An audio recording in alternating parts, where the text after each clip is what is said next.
Good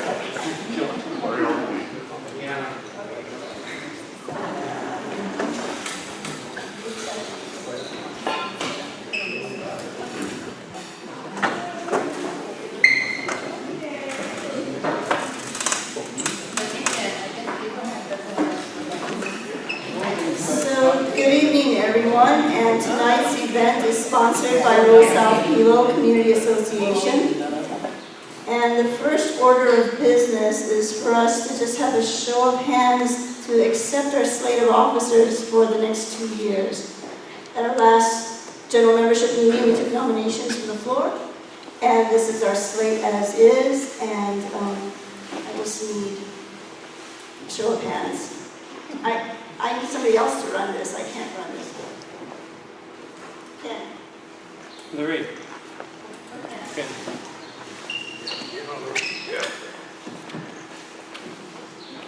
Just so we're all official.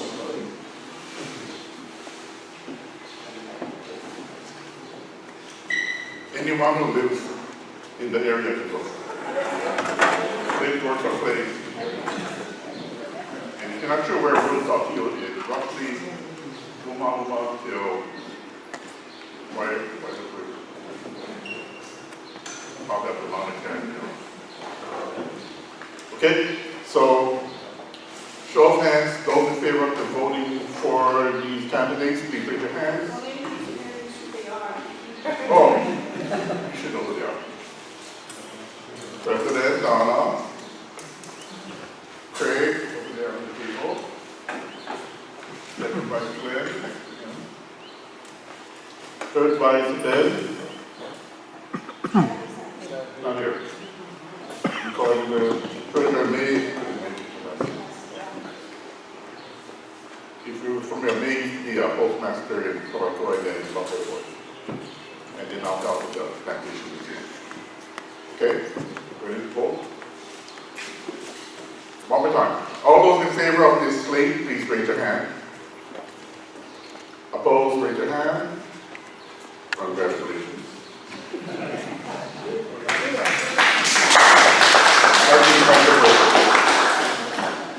You're welcome.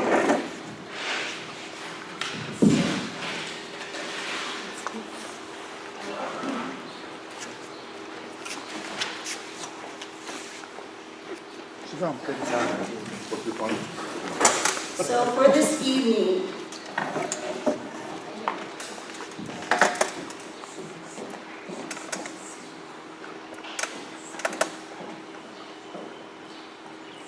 I just want to give you an insight as to why I plan things the way I plan.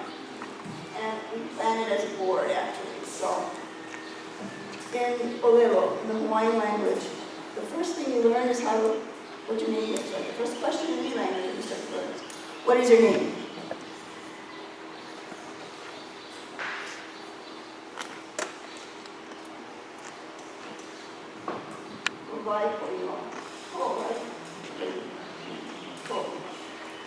So, your name.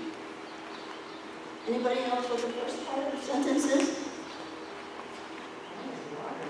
Vai is water. So what does water have to do with what your name is? So literally, what you're asking is, what is your water source? So in other words, who are you for real? Down deep. Where you come from? Who you belong to? Where's your roots?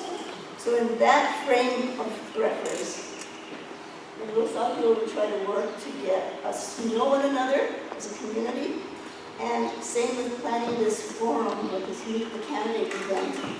We want to spend more time on this than playing tag team with the issues. Right? Because at the end of the day, how you decide to make decisions is a lot to do with who you are and what you value and where you come from and what your experiences have been. So for tonight, we're going to start by giving each of the candidates at the table 3 minutes opening comments. They get to say whatever they want about themselves and their positions. And then we're going to ask a few questions about things that are pertinent to our district. And then we're going to break. And so the tables that you see around the room, there's actually 6 clusters. So we're going to break into these 6 clusters. And you're going to be seated for the rest of the time that'll give you your opportunity to kind of get to know them a little deeper. You can ask them whatever questions you want. Some of the board members from Los Altos will be at these stations to maybe make sure that conversation moves along, it's not monopolized. But other than that, it's free range, you can ask whatever you want.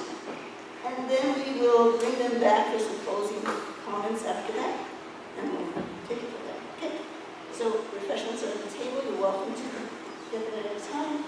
The door you came in, down this hallway is the restrooms, men first and then women. And anything else, I think that's about it. So we will get started, and who goes first? We're going to start with our council and let them do their opening remarks first.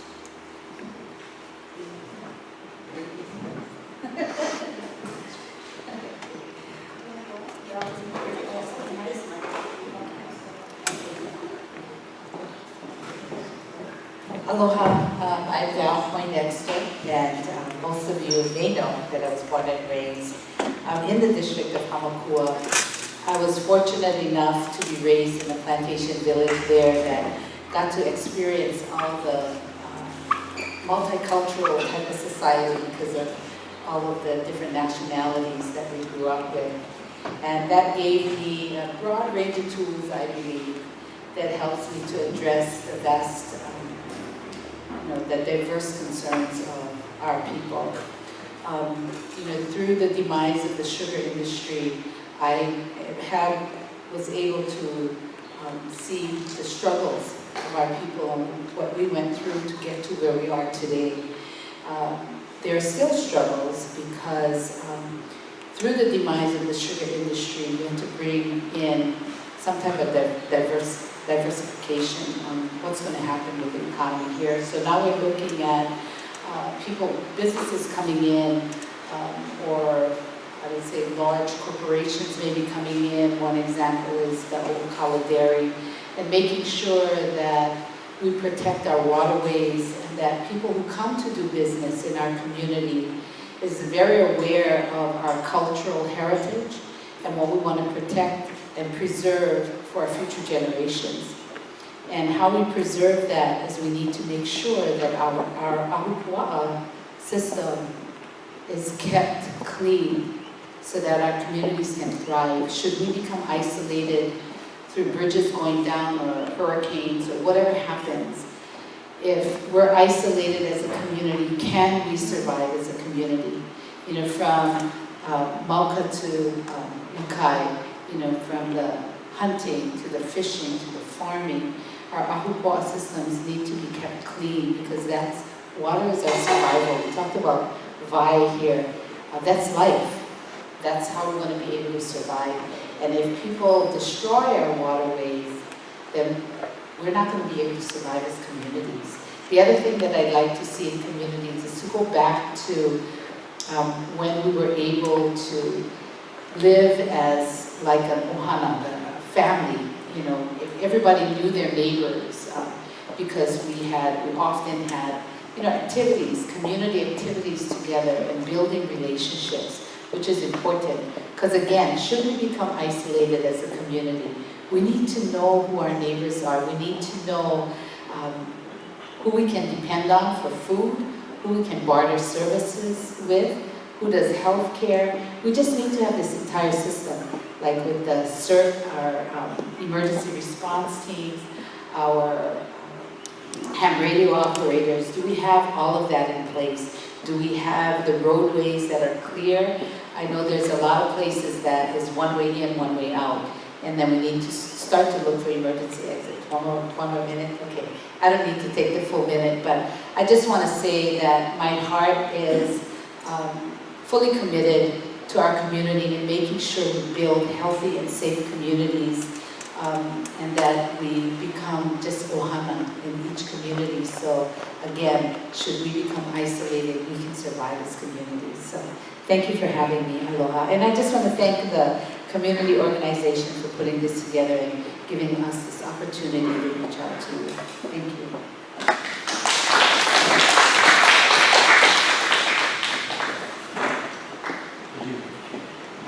My name is Abu Qasim Ibrahim Sadeh. And I am originally, well, first of all of us share something here, that we are all born citizens of this planet. And where is our home? My original home was Iran, which I spelled it as E-R-A-N, right, and Iran. And then there's something also unique about that I want to make a point out, that Iran is one of the derivatives of the word of the thin Aryan race, pure white, which doesn't mean anything other than the fact of the color of the skin that has to do with pigmentation of our skin and the rays of the sun. So we belong to the same species. At birth, we had no idea about anything, our existence. It was an accident, not accident, but we didn't know anything about it. But anyway, my original home was Iran. I came to the United States initially in 1960 as an aviation cadet from Iran, going through pilot training to become a jet pilot. Changed my mind about the Air Force, changed my mind about being a fighter jet.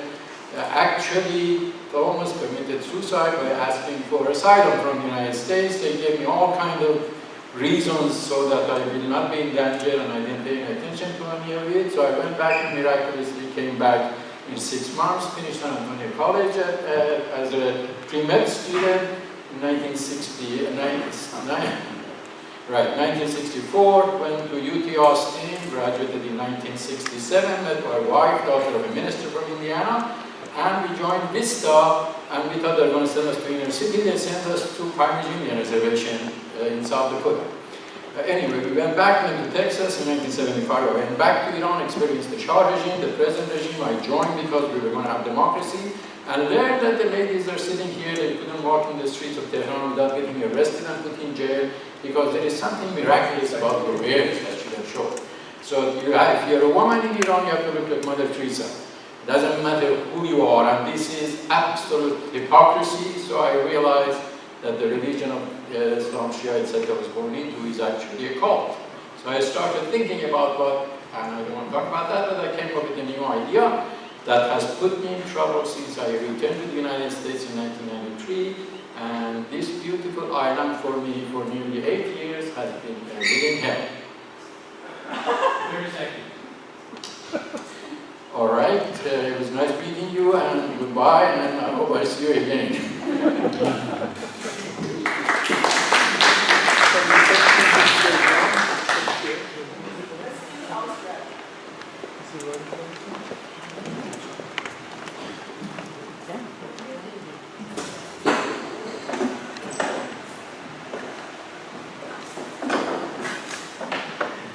Aloha. I'm Mark Nakashima. I'm your state representative, and I am my name. I am born and raised here on the Big Island. I am a graduate of Honoka'a High School.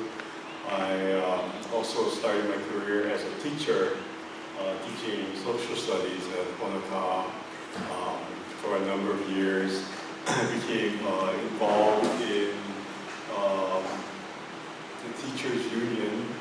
I knew the president back then and became their lobbyist. And I was lobbying for HSA for a number of years. I returned to the Big Island to be a staff person here because I really wanted to be here and document so much on Oahu. And I'm really pleased and proud to be serving the people of Hamakua for these last 10 years. For 4 generations, my family has been here on the Hamakua coast. They started off as plantation workers. My great-grandfather, which was kind of unusual, became a shopkeeper in Honoka'a.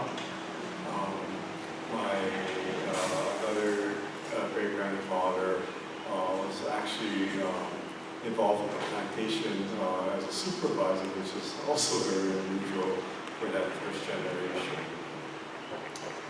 While I have been in office, I worked very hard to work on the economy for the area.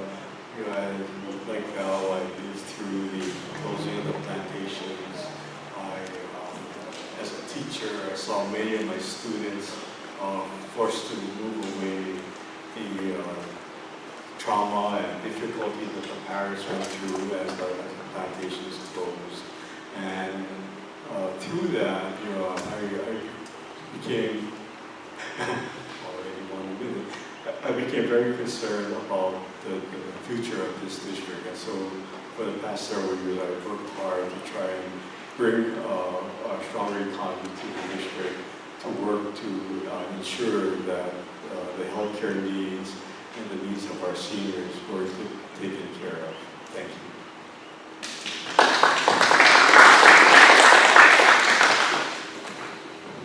Aloha kako. My name is Kuhan Pak Mander, and thank you so much, Donna, Glenn, Craig, for making this happen. As a challenger, we appreciate the opportunity to have these kind of forums. There was even an article talking about how a lot of the incumbents aren't willing, so thank you, Mark, for showing up. Anyway, I've been living in the state of Hawaii for 25 years, and I've been living on Hawaii Island in Hamakua, Kukuihaele, for 6 years. And from the very first day, I kid you not, that I arrived here, the people were sharing me the stories of what it was like to live during the plantation days. I learned about all the nationalities, I learned about who lived in what house, where the Portuguese oven was, where people had furrows in the back, mochi pounding, where that took place for New Year's, everything. And then I realized that when the sugar industry left, it wasn't just like one economy, quote unquote. It was like a whole lifestyle, a culture, like what Val said, a culture of ohana. And it was like, for me, my personal feeling is that kind of tight-knit community is the highest level of achievement human civilization can reach. So when that got yanked out, what I'm seeing and what I've been feeling from my friends is it was like it left a huge gaping hole in the soul of the community and never ever really got back together. So because of this, about 3 years ago, I did some research on my own to try to find out how can we rebuild a resilient, thriving family farmer community that is not toxic.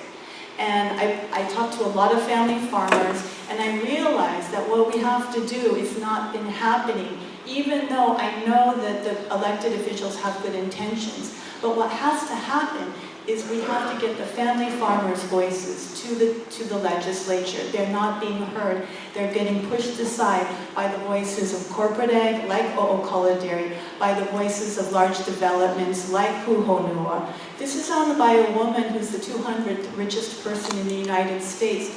We need the people who are making decisions to be the people in the community who breathe the air, who drink our water. I don't take any corporate money, so I'm able to speak for all of my community. And I hope that you remember this at the polls, because I am here to work double, triple time to restore the thriving community that once was, but in a way that's going to be resilient and diversified, not monoculture. Thank you.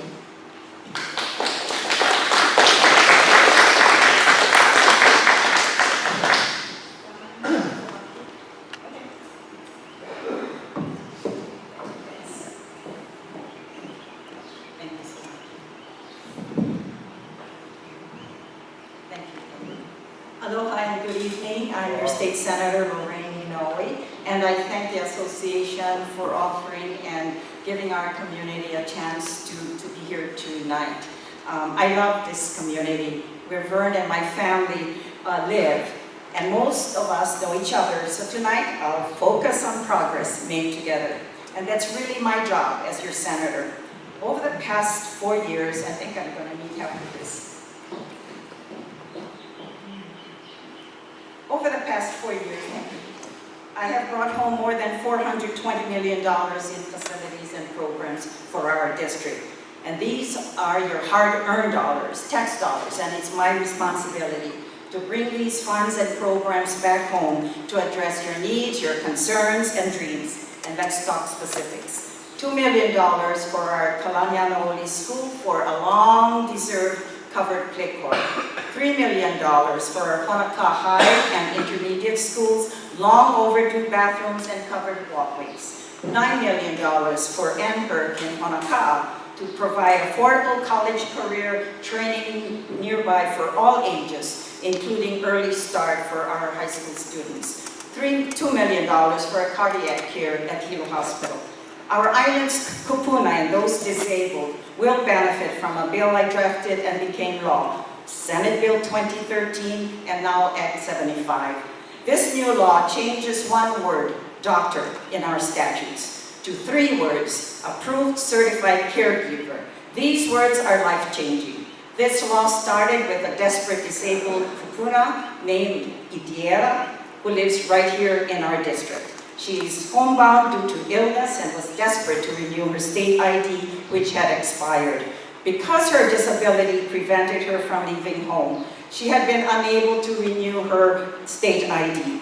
The law said that she had to get her doctor to sign a form that she is homebound so that the ID staff would make alternative arrangements to take the necessary photo and other work. But her doctor had closed his office and unable to get a new one. In the meantime, her husband was in hospice and she knew she would need an official ID to be able to handle funeral arrangements and financial matters. She reached out to my office desperately. After many calls, I asked my staff to call Bay Clinic to come to rescue, and they did. They sent a doctor to her home to certify that she was indeed homebound. Then the state ID staff renewed her ID. Thankfully, Diana's problem was resolved while her husband was still with us. But we realized that it was for seniors and those disabled across my district and our state and counter. So we drafted a bill to change the words. But talking personally to my fellow colleagues in both houses, the bill sailed through. It sort of snuck up on AARP and some of our county and state kupuna programs. But they have since expressed deep gratitude because they realize it will help them with situations all across the state. I thank Dieta for reaching out to me. I thank my staff. But in other words, I am there for you and my office is always open. God bless. Take care of your health.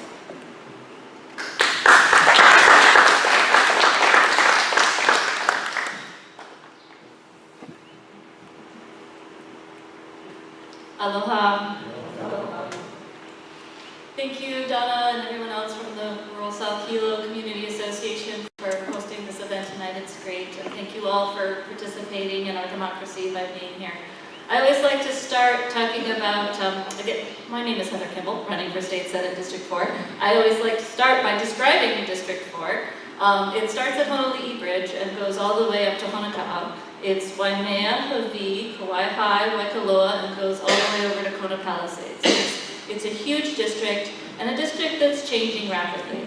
And over the last 9 months, I've been walking and talking to people in our district, asking them about their concerns, and really trying to learn deeply what the issues are for our community.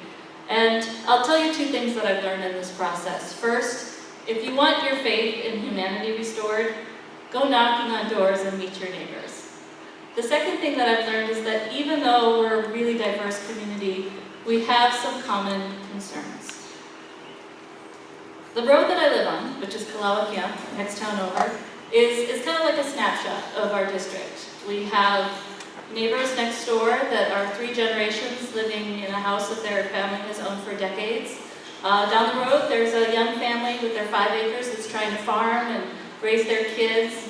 We have some retirees that have just moved here looking for a quiet life. And a veteran at the end of the road, John, who you may see on the highway sometimes, just trying to catch the bus into Hilo to do his grocery shopping. And we have my own family. We're small business owners. I have 2 daughters still at home, Lily and Kat, that are in public school, and 2 daughters that have left the islands already for work and school. The people of our community are worried about the next generation. They're worried about how their kids are going to be able to afford their own homes and raise their own families here. They're worried about funding for public education and making sure that our children have the ability to adapt to the changing economic situation and to just love learning. They're worried about our kupuna being able to stay in the communities where they grew up. And they want to care for our environment so that the next generation can enjoy the natural wonder of this place. I am running for office because I want to bring change for the better, guided by these values from you. As a scientist, a small business owner, a mom, an active community member, and a paddling coach, I have the experience and skills necessary to address the complex challenges we face as a community. I will bring fresh ideas to the state legislature, an approach to problem solving that is logic-based, compassionate, and community-focused. So I ask humbly for your support in the upcoming election on August 11th, and join me in building a brighter future for District 4. Aloha.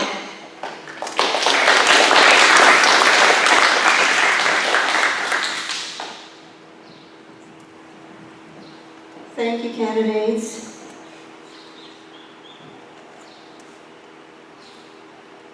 And so now we just want you to each take another 3 minutes and just talk to us about what you think are the 3 most important issues that are facing our district and how they relate to island-wide or statewide.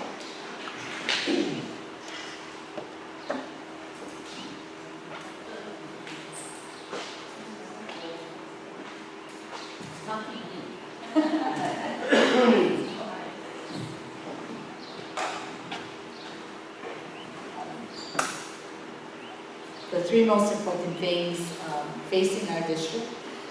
One I feel is, of course, what I had talked about in my opening about the environmental concerns. That is a real deep concern for me.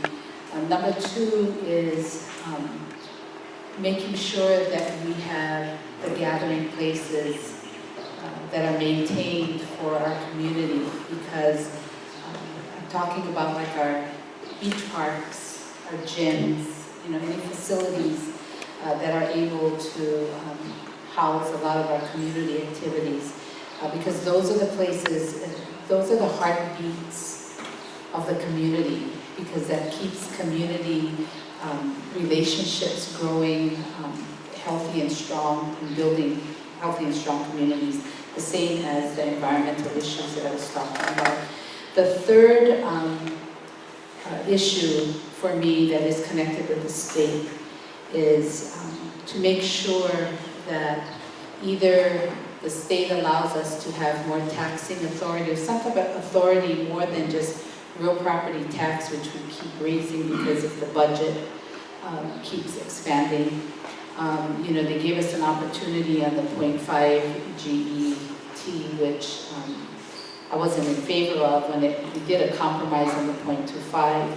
But there's this big issue on the TAT, the Transit Accommodation Tax, which I still feel that we need to work on, because taking the tax and taxing our island additional, which they just did last year, to pay for Honolulu Rail, I knew there were going to be unintended consequences, and there was. With our transportation that we needed, we didn't have the funding for it, we had to raise the real property taxes. The next thing came is the lava, and that was unexpected. And we could have used that money to balance our budget this year as well. So those are the top 3 things. And the third one that I mentioned, I definitely need to work with the state more closely, and hopefully the people can encourage their representatives as well to look at the TAT and other possibilities, so that we don't keep taxing our people at the local level. Thank you. Thank you very much. Does it matter? Ding! Does it matter?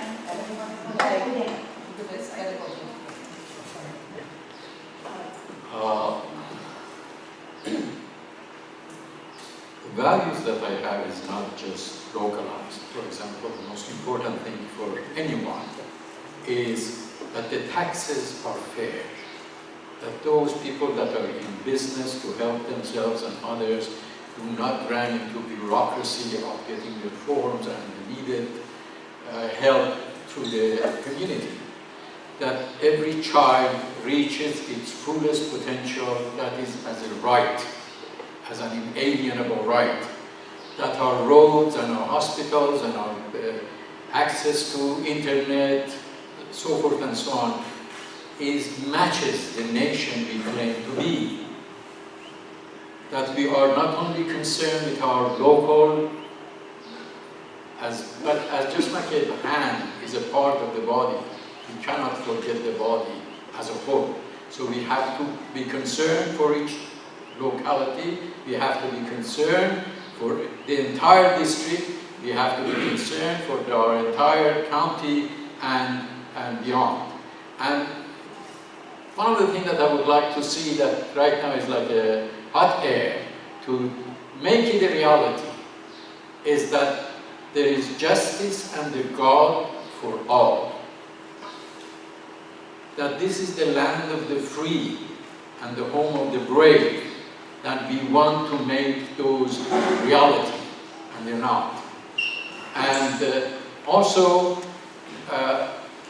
we need to set up a perimeter that is the highest possible, that we are working within this framework. Last night I was in a place where I started out with Milky Way galaxy. What is our framework? That was, I went too far, so I didn't get very much chance of getting. One of our astronauts, Alfred Worden, Apollo 15, 1971, was approaching moon. And he says, now I know why I'm here. Not to take a look at the moon, but to look back at our Earth, our home. That is how we need to look at everything, then come back local, District 1, District 2, whatever that it might be. Thank you.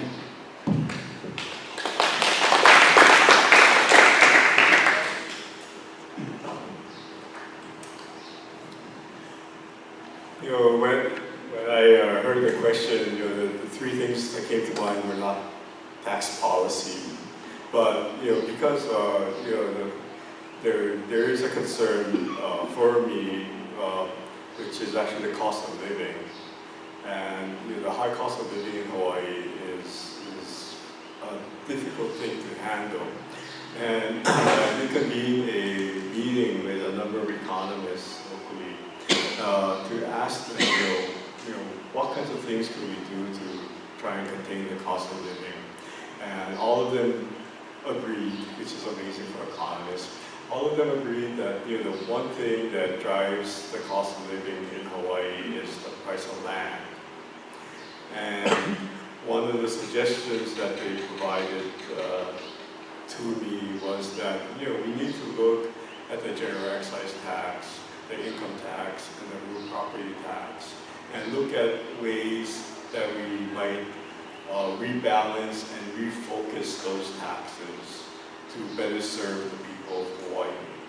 That's a much bigger discussion that we're going to have this evening, but in my mind, that is kind of one of the key things in really changing the way that we're living and just making ends meet to kind of performing at a much higher level. That being said, healthcare, I think, is one of the key issues that I'm concerned about within our district. When I first got elected, all the doctors were saying that they're trying to retire in 10 years, and there's nobody there to take their place. Okay, it's been 10 years now, and so those doctors are starting to retire. And looking at how it is we might work on that one particular issue, we put in place the residency program at Hilo Hospital, and in that way we brought 5 new doctors who are now practicing on the island, and hopefully we have 14 residents who will hopefully equally stay. Thank you.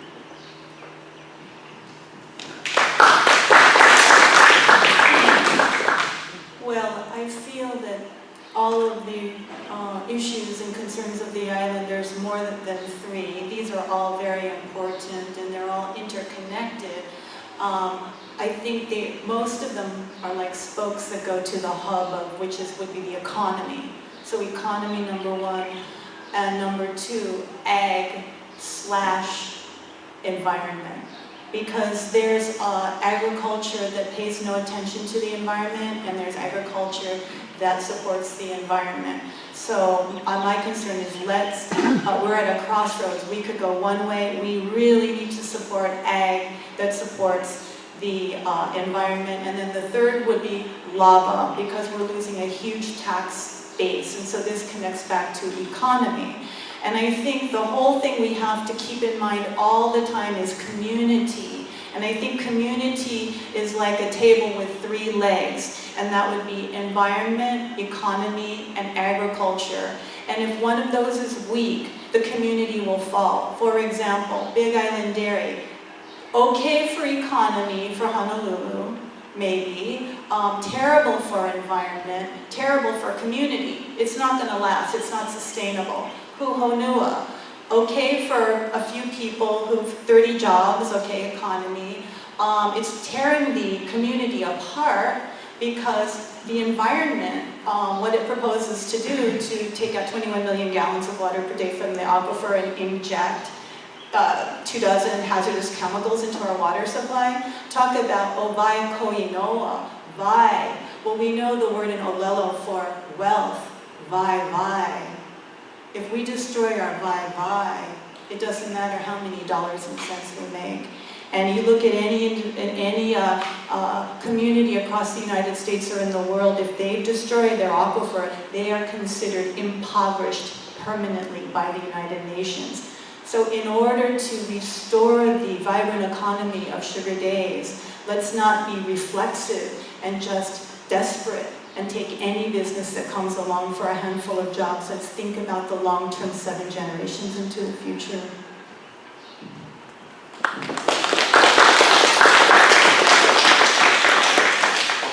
Thank you. Good evening again.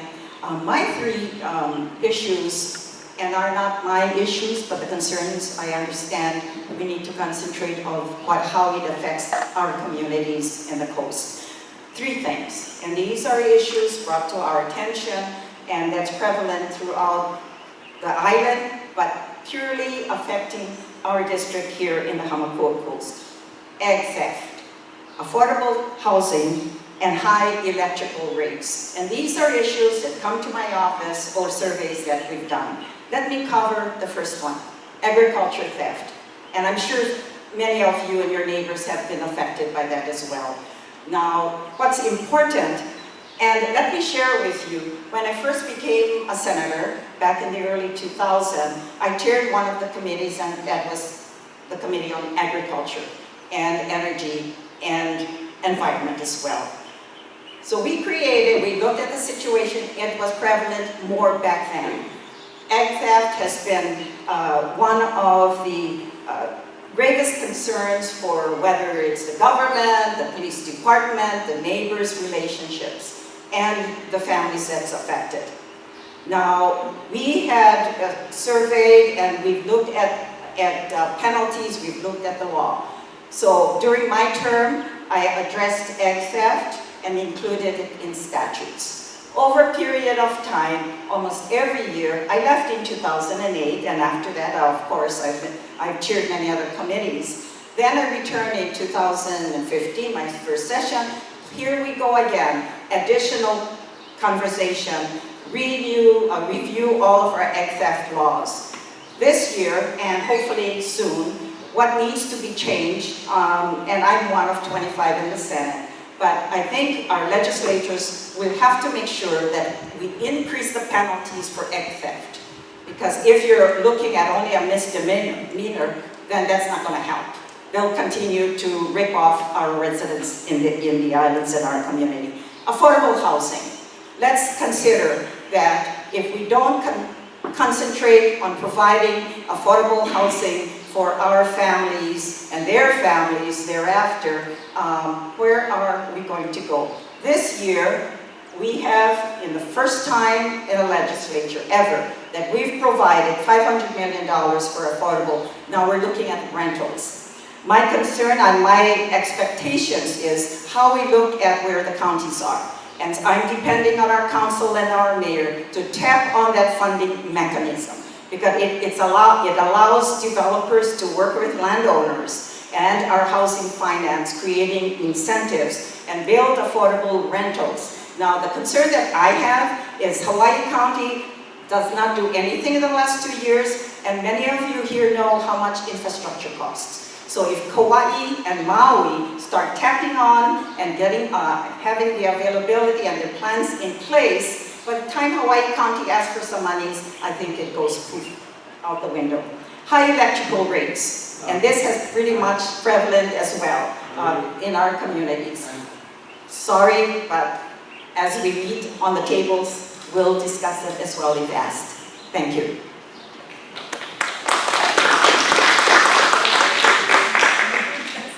That would be bad. Not a good idea to trip your opponent during the forum. Resilience is a word that gets thrown around a lot, and therefore it's lost its meaning. But what I really envision, based on all my conversations with members of the community, is that everything that we're after is umbrellaed under this concept of maintaining the quality of life, maintaining the culture, maintaining the environment we have as a community. And so to get to that place, to build our resilience, there's 3 components, and the first of that is economic, and some of the others have talked about this. We certainly need to look at tax policy. We currently tax our lower income working families at a much higher rate than the top 2% due to the regressive GET tax. So there's a lot that we can do and in that area, making that process more fair. We also need to look at what economies are going to work for our island and for our state. So right now we're very dependent on tourism and real estate development as our primary economies. That makes us extremely vulnerable to outside forces and global markets. So one of the key issues is to look at how can we diversify and expand our economy in a way that is going to be socially just and environmentally sound. And there's a lot of opportunities. We're in a central location in the Pacific. I think we're an excellent location for research. We have a great university here in Hilo. We have an example, we're a model system for climate change research. We could be researching in finance and ag. So there's a lot of different areas that we can expand and diversify our economy. And what that does is it broadens our skill set that's here on island. And that's extremely important. We don't want to be in a situation like Puerto Rico, where they've had a disaster, there's been a brain drain, and they don't have the capacity to rebuild on their own. Tied into that is education. Now, I certainly don't look at education as just developing a workforce. We want to be able to fund our education system adequately so that our children develop a love of learning and also the flexibility to pick up new skills as the technology changes and advances. And so tying that into our economic system, we need to give those kids a place to look for the future, to inspire them to participate in school and some of the excellent programs that we have. The final component of that, and this has been mentioned, is the environment. I mean, unless we have a clean place to live, fresh water to drink, clean air, none of that other stuff can happen. And so we have to look at all 3 of those components together, figure out how we're going to develop sustainably. Our island is expected to have the most growth of all the islands over the next few years, basically doubling our population in 35 years. That's a lot more people. And we already know, we've heard about some of the needs that we have, that how are we going to bring in all of those additional people and develop and still maintain and support the current population. And so looking at these 3 components together, economy, environment, and education, the 3 E's, are the 3 most important issues for our state.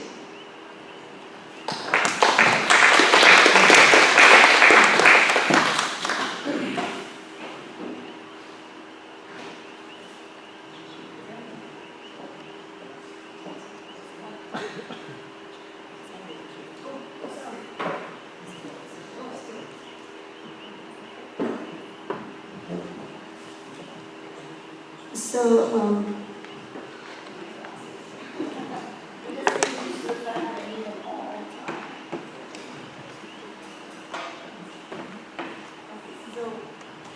we all talked about ag and how important that is, and it seems that statewide and countywide, we sing that song, we say that we support ag and that we support rural lifestyles, and yet the reality is that just a small percentage of our budget is actually put in ag. And it really is a state jurisdiction, but it's a question that our county candidates to answer as well. Understanding that you can't just throw money at an issue and make it better. What needs to happen, in your opinion, to expand our ag industry, both at the state level and county level? And if you could explore a little bit of what you think the challenges are and what those fixes might be.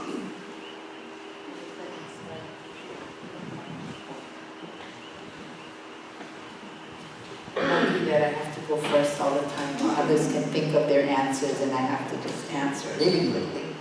And we know that the state has the, let me stand, sorry about that. State Department of Agriculture, and we don't have a Department of Agriculture here. But for me, like I've always talked about, is sustainability and how do we help our communities become sustainable. And I'm looking at agri-hoods, meaning going back to, there's a lot of things that we can learn from the plantation time, living in our plantation villages, because we were poor. I came from a family of 6. My father worked, my mom didn't work. We were poor. I didn't know we were poor because we were happy. But how did we live? We lived because we were able to barter. You know, we had gardens. Each of our families had backyard gardens that we could. We didn't have to go into Hilo to wait for the barges to come in to bring us our vegetables. Even our food. My father hunted, he fished. You know, we smoked meat, we smoked fish, we had raw fish, we could, you know, we lived off of the land. We raised chickens, you know, there's a lot of things that we can learn from what we went through without a lot of money. And we talk about reduce, reuse, recycle. We did that before. I remember going to the stores to get their wood, the pallets and building the chicken coops from that. I mean, we couldn't afford to go to a place like HPM to buy wood and build these fancy things, right? So we lived off of what we had. So we learned to live within our means. And that's what we need to do again. So that ties back to agriculture. Because I believe in small businesses and agriculture in small scale. I don't believe in industrial size ag. Because again, should we become isolated as communities, we need to survive as communities. And we're going to survive because we have those small farms. And so we just need to encourage the type of agri-hoods. Our community needs to become agri-hoods.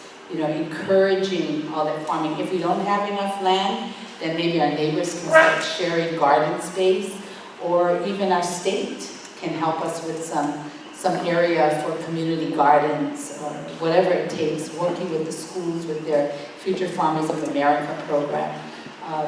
But I believe that agri-hoods is going to be the way to go, and looking back at how we survived during the plantation times and learning from that to become sustainable. So thank you.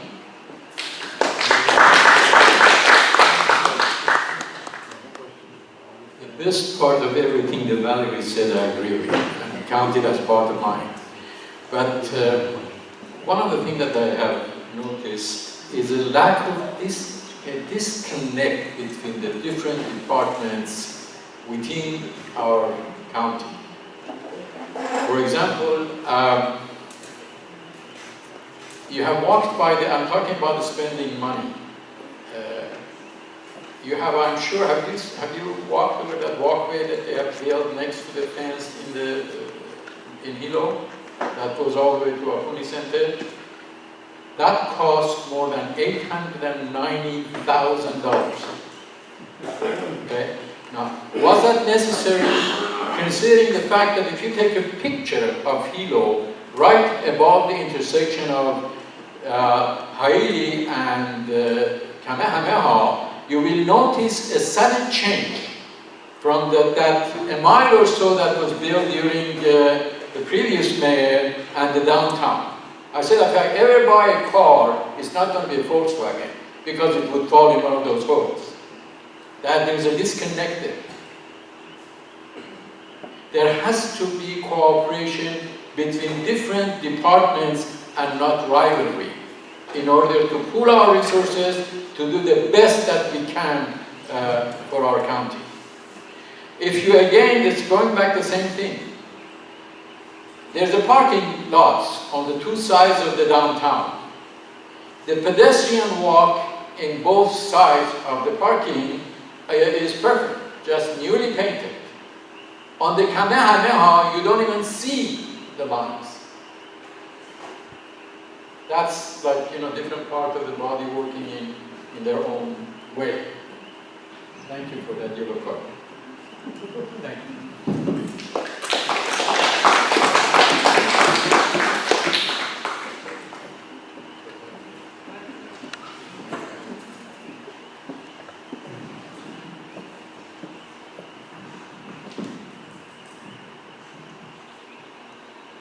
As chair of workforce development, the chair of the labor committee in the House, one of the things that I noticed was that all of my colleagues talk about food sustainability and growing our own food, promoting agriculture.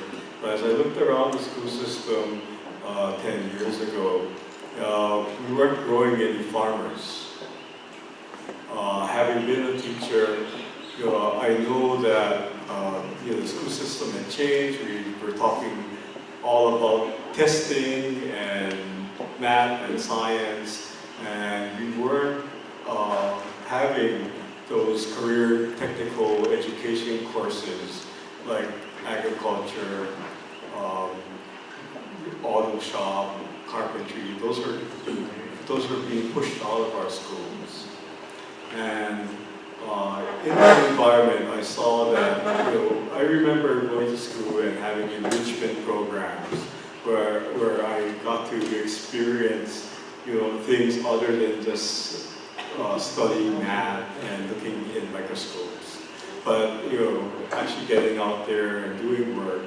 And one of the programs that we created was an experience-based program that allowed for students to participate more in activities that would get them out into the field.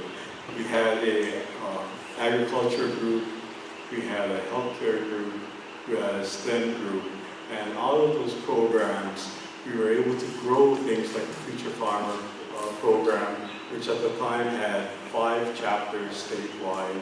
We now are up to 15 chapters statewide. And we've grown the Future Farmer program to provide enrichment and resources for those students who are interested in farming. So, on the agriculture side, that's one solid way that we're looking at moving forward in that area. Thank you.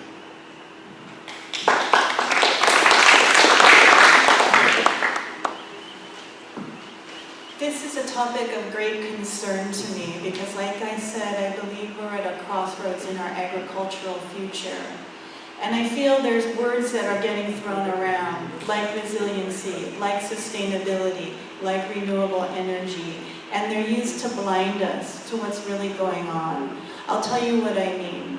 The Big Island Dairy has been described by the State Department of Agriculture as the model of sustainable agriculture and the future of Hawaii.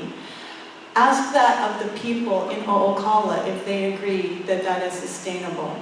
I came to realize that the definition of sustainable for the state is totally different from the definition of sustainable for the people living here in the local community. Their idea of sustainable is, if the barge quits coming in, how's Honolulu going to get their milk?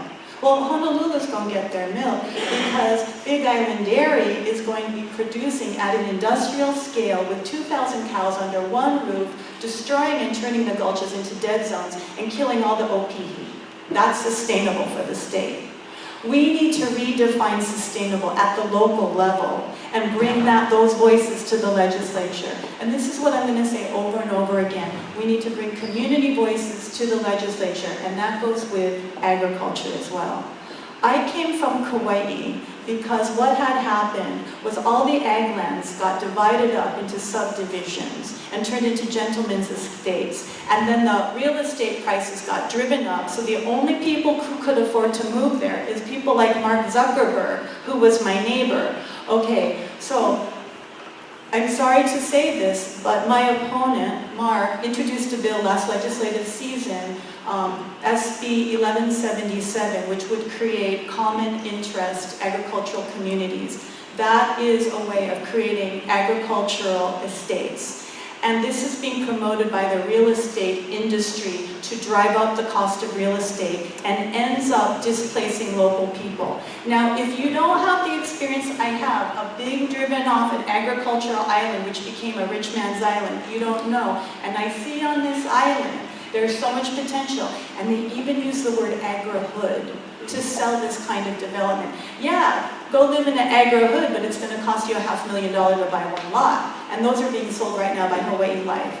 So my concern is that we keep our eye on the reality of what we want and don't hear those words and think, oh, renewable, huhonua must be good, even though it's going to destroy our aquifer. Oh, sustainable, Big Island dairy, let's do it, must be good. Oh, agri-hood, going to drive up the price of real estate.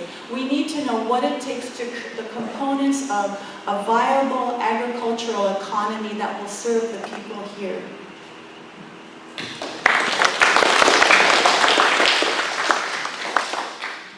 Thank you. I just want to make one correction though. Kuhan, Representative Nakashima can't have an SB, a Senate bill. So if he introduces a bill, it should be HB, okay. Just for a correction.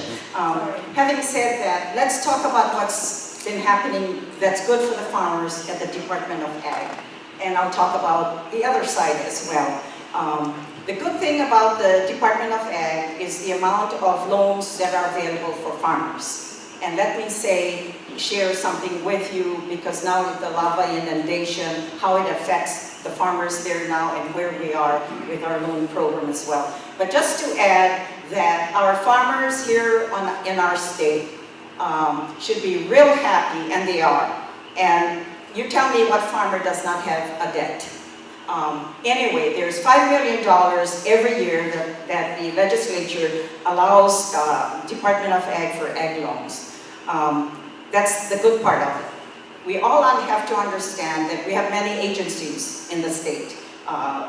We're the only one of the very few states that manage hospitals and take care of education system. So there's a pot that goes into the many agencies as well. We have the legislature in the last several years have been good to ag. Further going on, agriculture sustainability, let me talk about that. It's part of my brochure and being a farmer's family. Knowing that the demise of, for my personal concern with our district, Waimea as an example, many of the farmers don't have any more generational takeover in the farms. We see some farms now putting up for sale, and we know that there's already applications that there's a big farm in Waimea as we go through the highway there that's going to turn that egg farm into housing. What did I do 2 years ago? I made sure that we continue agriculture and sustainability we talk about. I was able to thank my colleagues, and I had a CIP for $1.5 million to do a water study for agriculture in North Kohala. We have an abundance of water there in the mountains, and we lose $30 million gallons a day. Water is just disappearing, going into the gulches and the aquifer. So having said that, the study is moving. It should be done in a year and middle next year, and the results is what is our plan. The results are like theirs, and I want you to go on site and look at the Whitmore project over on Oahu. And with addition to creating water sources, the next plan is to build the infrastructure for our farmers in North Kohala. Coupled with that, Thank you, Senator. Sorry. Okay. We can talk about it then later on our tables. Thank you.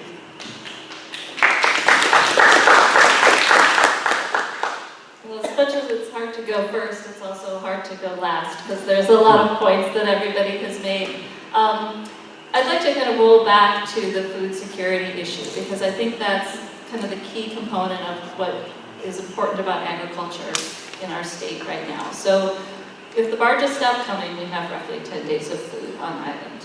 And I shared an office with Jeff Melrose. I don't know if you folks remember him, but he was part of that agricultural study that they did for the state. And he told me one time that, you know, when you're looking at food sustainability, there's really, look at the grocery store. And on one end you have the produce and the milk, the produce, and one end you have the dairy and the meat products. Those are really the only two areas that we can affect locally. Everything in the middle, the wheat thins, the Kellogg's Frosted Flakes, we're never going to be a manufacturing place. We're never going to create those things here. So it's maybe 20% of our food supply that we can affect in terms of supporting ag here. I also don't think that we're ever going to be a big ag location anymore. It doesn't make economic sense. The reason that big ag was so attracted to Hawaii was because of our year-round growing cycle. There are other places in the world now that the United States has access to for growing agriculture. The land is cheaper, the labor is cheaper, the electricity is cheaper, the water is cheaper. It doesn't make sense to do big ag here anymore. So we're looking at creating probably, you know, boutique products that are maybe have added value. So, you know, your taro chips, your smoked meat. I have somebody that I know that's working on wild boar prosciutto, which would be awesome. But those are the kind of products that we're going to have to look at for our community. And it was mentioned that, you know, we have fewer and fewer young folks that are interested in agriculture, and that is one of the key concerns also, is that the average age of the farmer in Hawaii is over 60 years old. And so the barriers to becoming a farmer here are that the land cost is so high. $100,000 an acre, it's very difficult to have a farm. Now, if you can lease that land, that's great, but what happens when your equipment is up there and you have the ag theft problem? Okay, so we need to be able to provide land for people that want to farm and the ability to live there and work where they live and keep care of their equipment. And then we can work on these boutique products for Hawaii Island.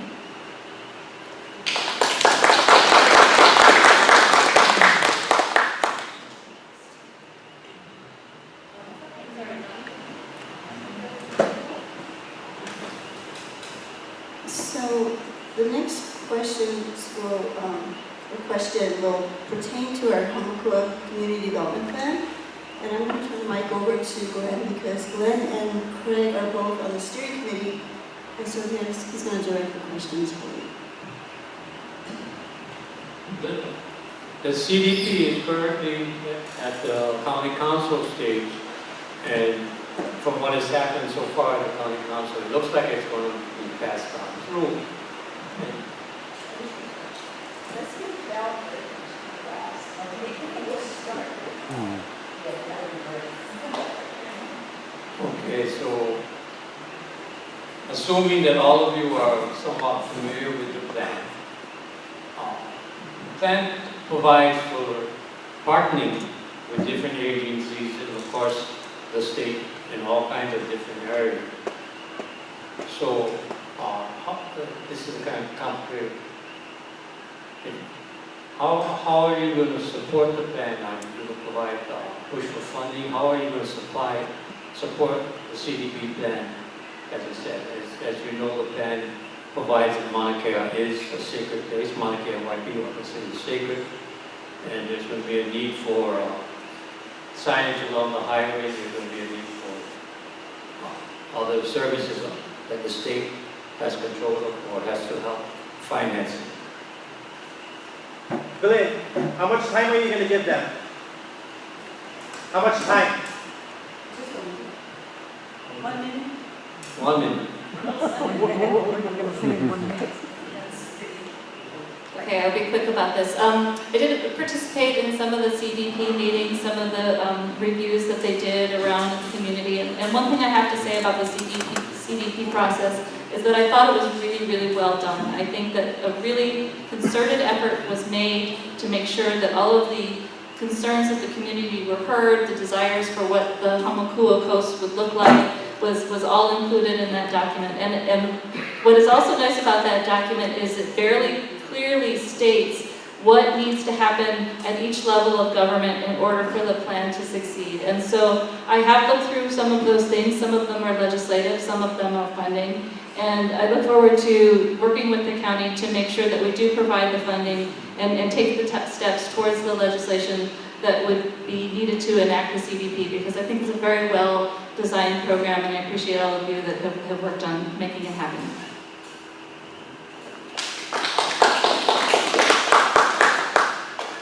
Thank you. As a former mayor and former county council, and now as your state senator in the state legislature, and we've already heard partnership and partnering. However, we do have to understand that the CDP, and I'm so happy that we're moving along, and hopefully that we have all the other CDPs approved by ordinance, I guess, on the county level as well.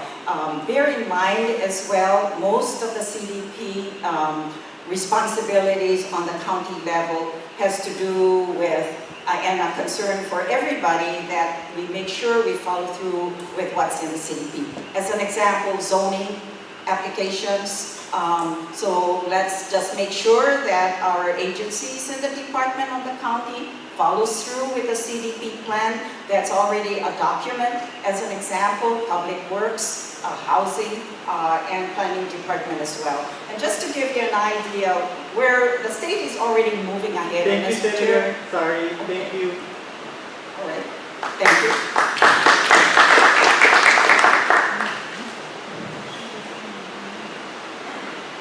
I read through the CDP. I agree with it 100%. I agree with its values of preserving the community of Hamakua, the resources of Hamakua, the values of Hamakua.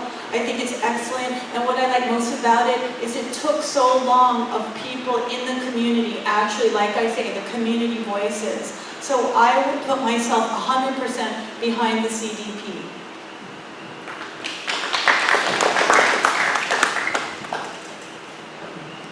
I also agree. I think that for the last 10 years we've been working on this CDP, and the thing about this particular CDP, I think, is that geographically it's like the largest piece of the island that finally came together in this plan. I'm not familiar with all of the details of the plan, but we'll be looking forward to supporting it as it moves forward. One other thing I noticed when I'm on the bus going around is God's creature on these magnificent farms moving freely around. So one of the things we should never do in Hawaii is give corporation to take over our lives. The horrors of the way pigs and cows and so forth and so on is treated is incredible. So we need to keep the things the way they are if it's the best way to do it. Corporations should be out of Hawaii.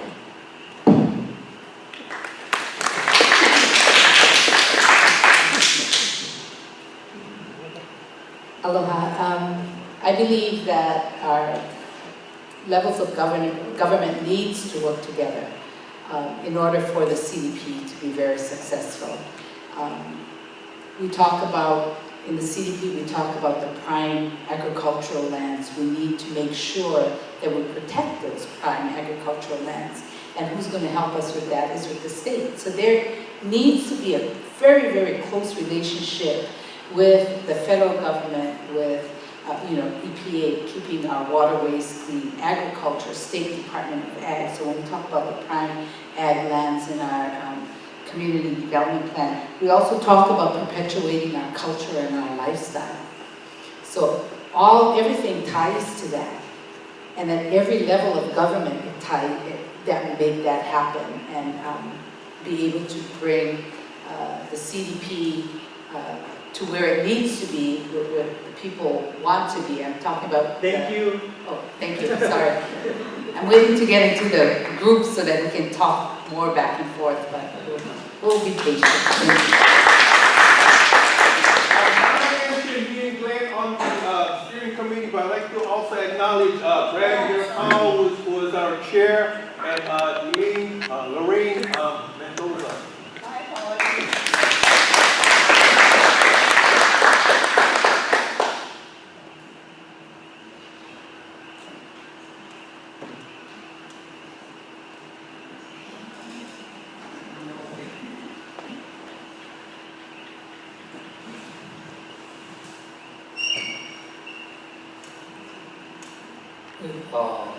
You have 1 minute with this, and the question is, where do you stand on alternative energy?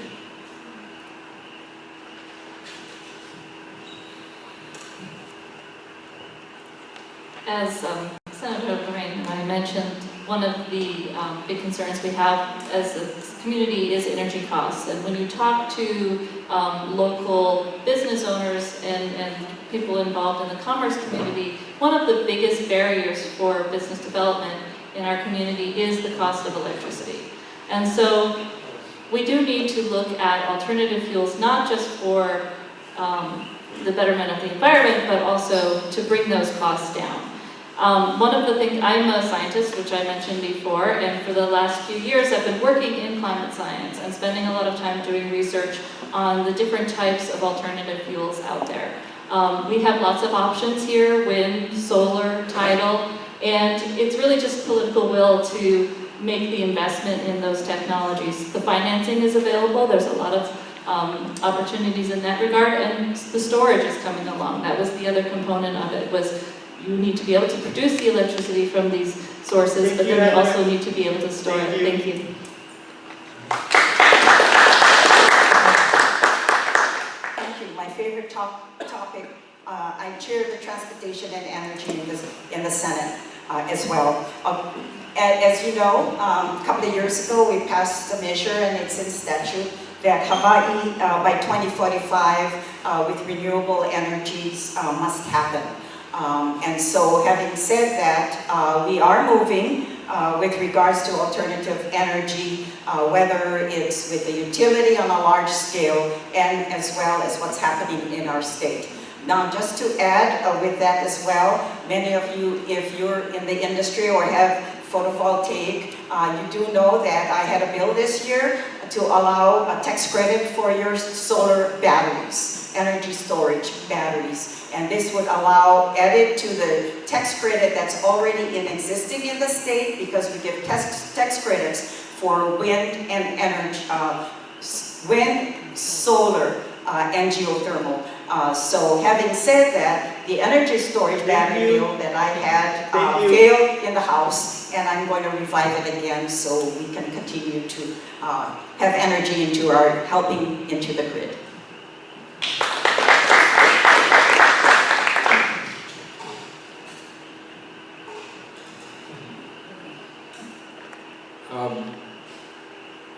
We are committing crimes against our own planet.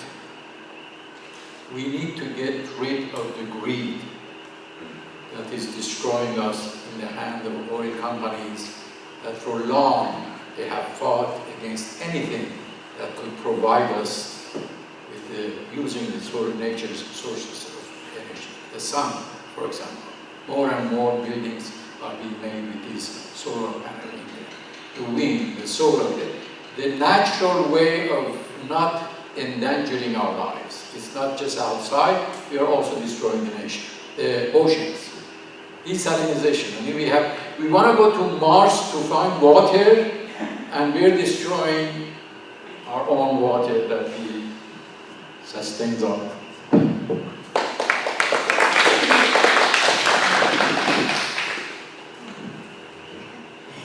I think alternative energy is a critical piece for our sustainability in our communities. We know that the cost of living is already so high, and the energy costs are real high.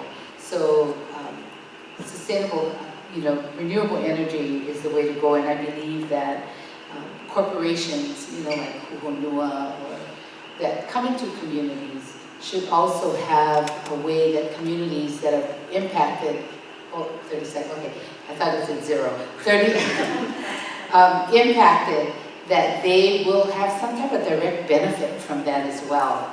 Because I've seen a lot of things go on in different communities, and like the geothermal, how do they give back to the community they're impacting? Their reduced cost in electricity is, you know, there's other benefits. But I'd love to see more. I know I'm time's up. Oh, okay. I'd love to see more of, now your time's up. I'd love to see more of the incentives come directly to the community that's being affected by it. Thank you.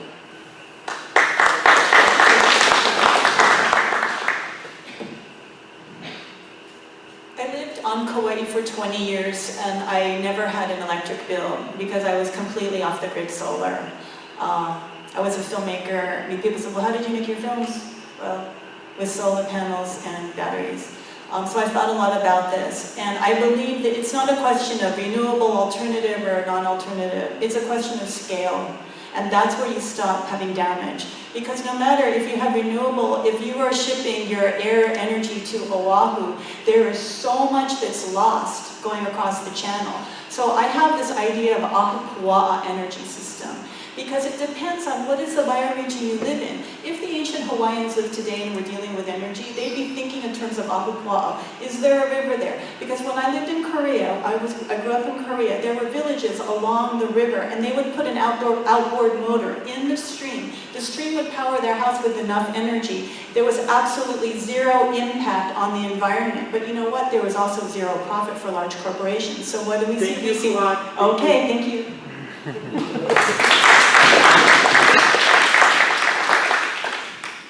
You know, when I first got elected, that's in 2008, 2009, the price of gasoline was heading to $4 and everybody was going nuts. And with that, the renewable energy issue became very important. Through that investigation, for me, the answer was moving to a hydrogen economy. And with that, you need power and water to make hydrogen. And surprise, we have an abundance of renewable energy power and lots of water. And so it's something that we can make here, not rely on the outside world, be insulated from the price of global oil, and kind of be masters of our own economy in that way. So, finally this year, last week, we opened our first hydrogen station on Oahu, and Toyota is bringing the Toyota Mirai. Thank you, Representative Nakashima.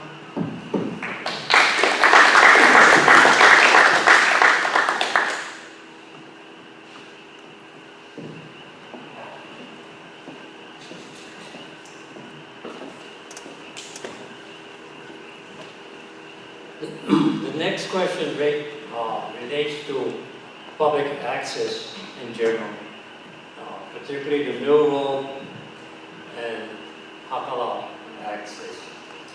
The state, from what we're told on the CDP, the state considers hunting, fishing, gathering to be recreational.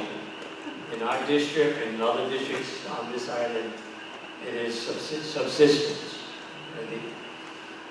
So our question is, and also public access in cases of emergency, the old plantation roads that have been closed off. So, how would you address these issues?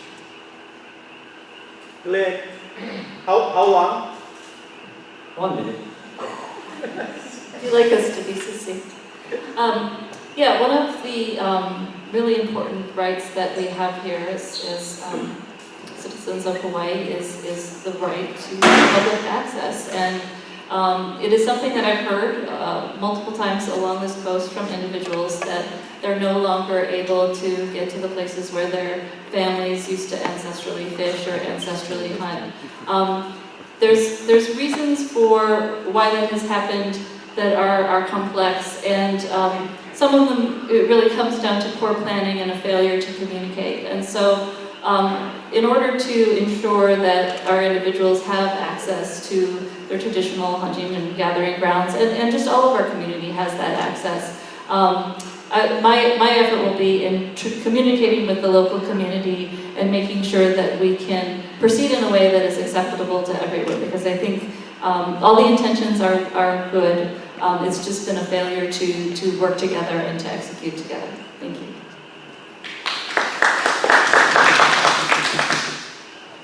Okay, don't start mine because I have a question for you.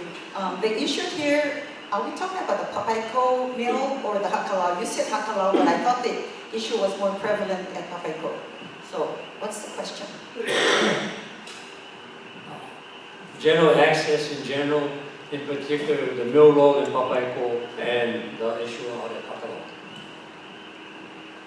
Public access is the fundamental right for all of us. That not only in Hawaii, but in the United States. However, with regards to that particular one at Mill Road, I think it's incumbent upon the county as well. Since you're already working with the CDP, I'm curious to see where we are with regards to public access in your new CDP plan.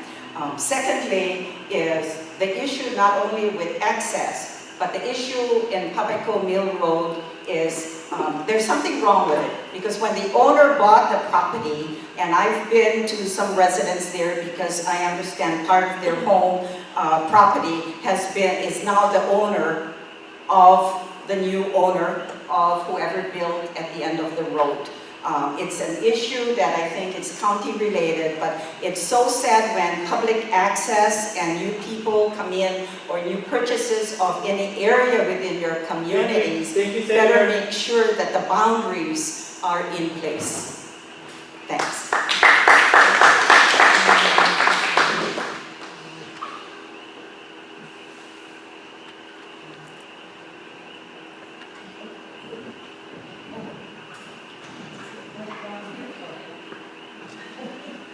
I confess I'm not familiar with that particular place, but I am a huge believer in the right of public access and a huge believer in the CDP. So like Lorraine, my first question is, well, what does the CDP say?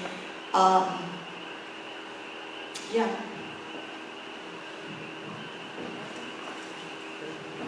And one thing, you know, I would defer to the CDP because it's about what the community wanted. And if there's further clarification, then let's get the community together and talk about it. It's not up to one person to decide. Let's get all the voices on the table.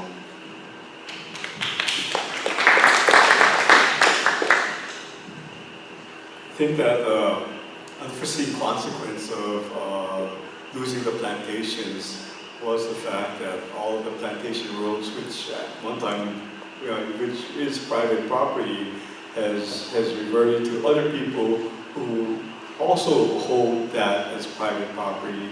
However, unlike the plantations, they have fenced their properties and, you know, prevented access. And I think that one of the things that you need to look at is in those cases where there had been traditional access, to try and find the solution for that. You know, in terms of Mill Road, I know that, you know, the county had been looking at going through and condemning that and taking it for public use. But, you know, that does become a costly process, and so looking for other alternatives is also something that we need to do, but at the same time, it's still public, private property.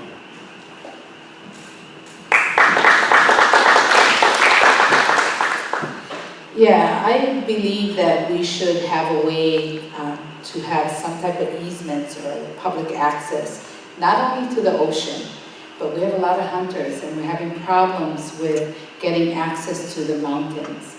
And a lot has to do with the federal government coming in, fencing off some areas and trying to protect some of those areas, yet they don't know the benefits of having the hunters up in that area as well. But we need to look at how do we protect some of those rights that we had during the plantation time for hunters to get up to the mountain as well as the ocean. With Papai Ko, the county is in the process of a lawsuit for condemnation. I think we had already filed it. It was, we were looking for now, I think they were maybe starting to do some of the discovery in that. So I know we're moving forward on that. There's other areas Thank here you. along the coast. Thank you.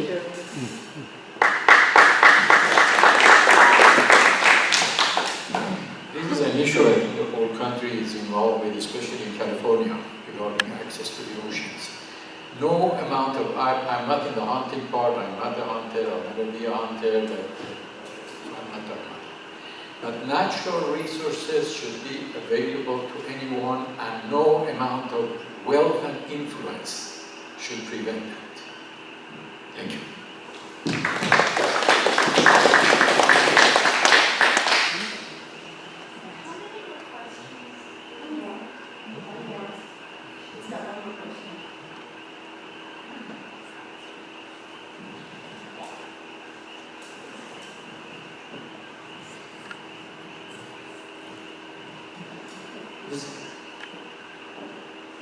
Last question, 1 minute. And after this question, you're all invited to pick a table. There's 6 stations. And what the candidates will do is start at 1 and 15 minutes, and you'll be able to move to the next. So we're going to rotate everybody in 15 minutes. So right after this last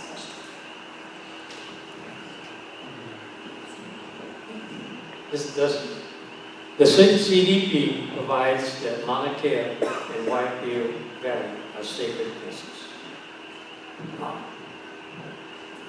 Are you in favor or against building more telescopes on Mauna Kea?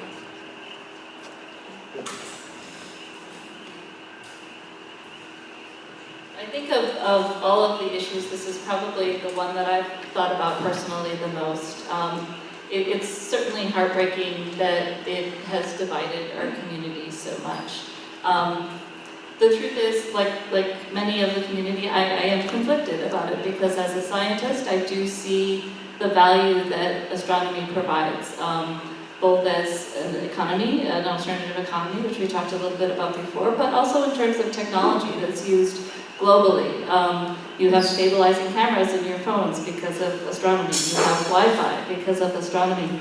But I think that this is an issue it's deeper than just the sacredness or building another telescope. It has to do with the history of colonialism in this place. And I think we need to look at this as an opportunity to talk about what kind of impact that has had on our Native Hawaiian population, and how can we work together and fight. Thank you, Heather. Thank you.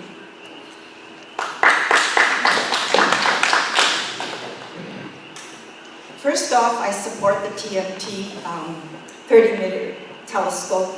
Secondly, there already are plans. There are 13 telescopes on Mauna Kea.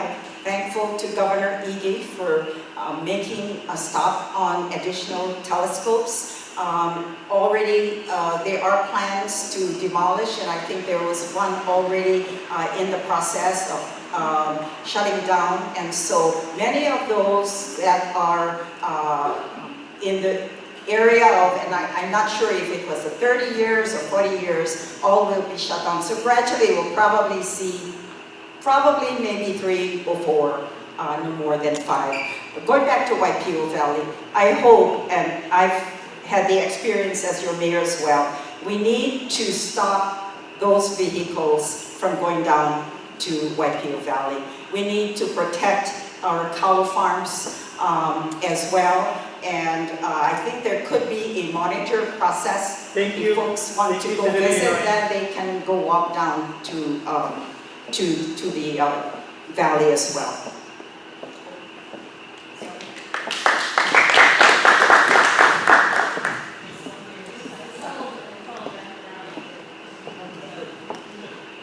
Stand back here. Okay.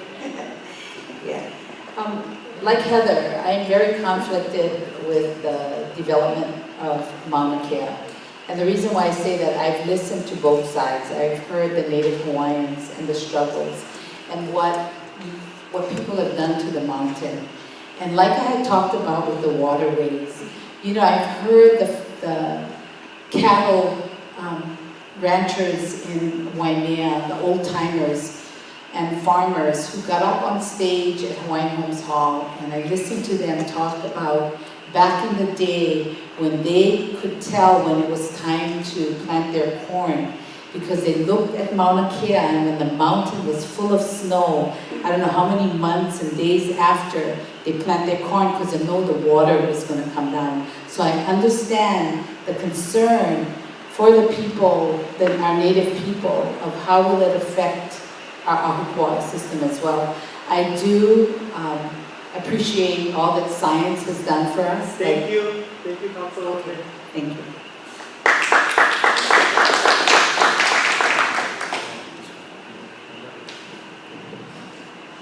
Every inch of this planet is sacred. Leave the dead to the dead. Previous ideas and mental constructs that no longer make sense should be left to the past. Future generations will never forgive us for being blessed with the most unique mountain in the world, to have a 30-meter telescope to find the truth about this universe where we are.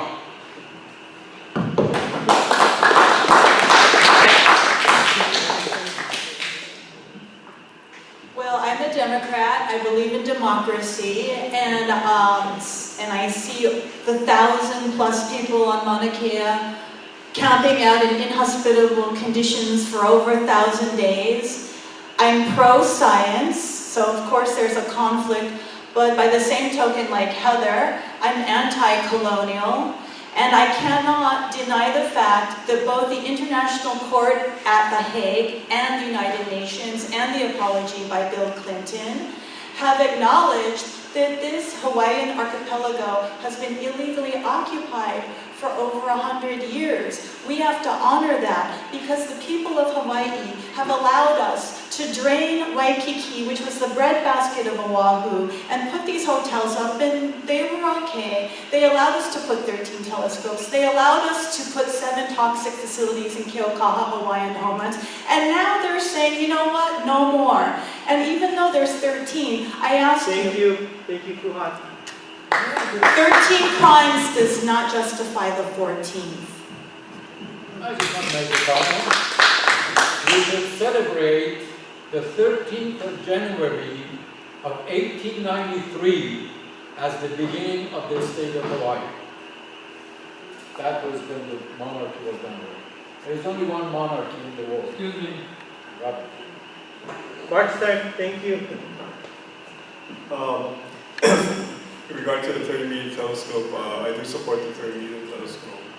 I think that the management of Mauna Kea has not been up to snuff. However, there have been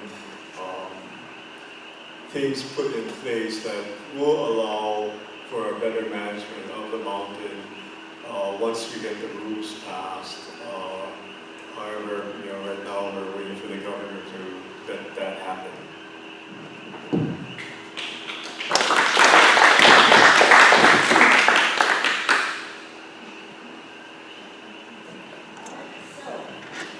I was just going to say, I think all of us would appreciate the opportunity to expand on that question at the table, so I certainly hope you will ask us. Can we take a 5-minute bathroom break before we begin? So yes, a bathroom break, and you will have an opportunity to get further details on all the questions that are asked and any others that you have.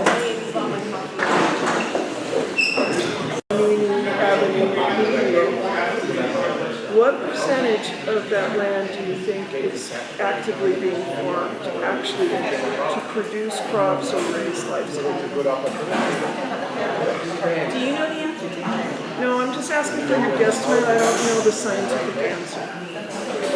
Well, I've spoken to the Ag Co-op and Lori Beach and the farmers union because I have that same question.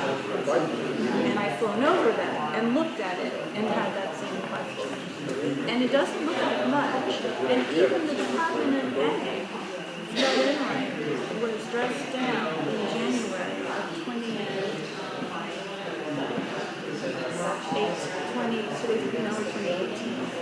Or it was in December at the end of last year, because he was given the task of assessing what is the inventory of ag in the state, and he failed.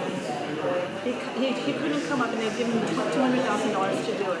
And Ways and Means, I think it was Takuda, just said, you failed. So this is something that needs to be done. But if you were just to guess, because none of us has the scientific knowledge of that. Let's admit that. Like the arable lands, yeah, or all the lands. Well, let's say of the non-densely populated township lands. How about this way? All the former true lands. Yeah, like the former that used to be sugar plantation. Well, it's all zoned Ag 10, right? But all of the land that could be farms, put it that way. Well, I would say it's a very small percentage. And I think it's under 10%, or I don't know, maybe around 10%, but I don't know. I would say around. But you know what? Those eucalyptus trees, they're counting exactly, and those are thousands and thousands of acres. I don't count it exactly. So, all right. So I just want to make the case that to run a farm is to run a business. If you're taking your produce to market. And Heather said, and I agree with her, that doing agricultural farming, producing crop, whether you're feeding your own family or you're taking it to market, is very noble and good. But if you're saying that all those people that actually own that land are this disgusting phrase of gentlemen farmers, which is a very derogatory label.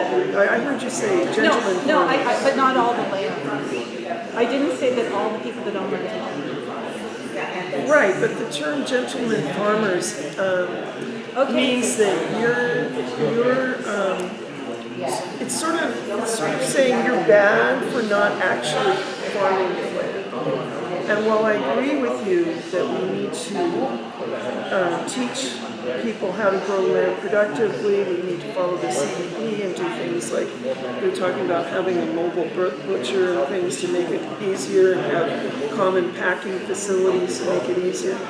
I really get my hackles up when I hear that term gentleman farmer, because it sort of insinuates that we don't have a right to be on the land. We have a plumbing company. Okay, so let me talk about we work really hard in a middle class using way. that term. I'm talking about the kind of subdividing of ag lands that is driving real estate up. I know what you're getting at. Okay, so let me talk about why I disagree with Heather. Because she said the only place we'll have is like for niche economy of agriculture or boutique. And that's true. What's very sad about the world today is that healthy food is now becoming the boutique food, because resources are getting so polluted. And so healthy food is becoming more and more rare. We used to call all food, like what we're now calling organic food used to be all food. Now you have to pay 3 times the price to get the kind of food that you 50 years ago you could get. This is a huge problem because of dwindling clean resources. Fortunately, we have those clean resources still, so we can market the crops we grow, the milk and the meat we grow. And fortunately, and I don't think it's fortunate for Oahu, but it is for us having a market, we have Honolulu coming up as probably in the next century or two, it will be the premier residency for the billionaires and oligarchs of Asia, Europe, and the United States, and Russia. They're already coming in and buying $2 million condo sites, and they want their Whole Foods, and they want their vegetables, and they want their food sources. Now, I spent many years in San Francisco and saw Marin County which is across the bay, which started out just as common farmland, grow into a thriving agricultural community that supports all the people there as diversified farmers in the same way that could happen here, because they are serving San Francisco, which is home of the billionaires. Honolulu and the rest of the state is becoming that for us, and we could model after that economic structure and have a thriving. They're demanding organic, they're demanding sustainable, they're demanding healthy, clean food, and we could do that and it would preserve our resources. And we need land, Heather said. So I've studied this, the idea of a land trust. And what you do is you subsidize the cost of buying big tracts of ag land and preserving them in perpetuity. Anybody could lease or buy, but they must promise that they only do sustainable, diversified, healthy agriculture.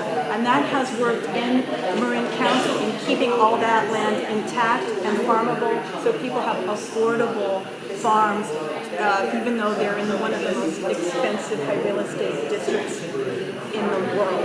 Okay, so that's the land. Then what about the farmers? There's also another program we can model after that educates farmers. At UH West Oahu, the instructor of a program there, they have a farm-to-table program where students are paid a salary to get a degree to learn farm-to-table agriculture. So that includes soil science, that includes growing starts, that includes doing the books, that includes being a chef or doing value added. And then they find their niche, and then it creates a whole vertical and horizontal structure and an economy. Albie Miles is an old friend. I helped him get that job because I knew him in the Bay Area. He designed the curriculum of the graduate program at UC Santa Cruz agroecology program. And so now when you go to Oahu and you go to the fancy restaurants, you'll notice like if you order, it always says Ma'o Farms greens. That's the incubator farm that they have. So when he started 6 years ago, they gave him 20 acres. He's been so successful that they increased it to 200 acres, tons of students, plus all the photovoltaic panels that is powering the entire campus. So there are people and models that really are local, people-focused, and not just corporate silver bullets that's going to save the day. And that's what we've been getting fed through the plantations.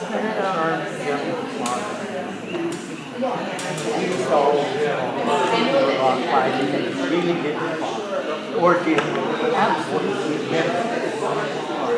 And a lot of them, in the old days, you used to be able to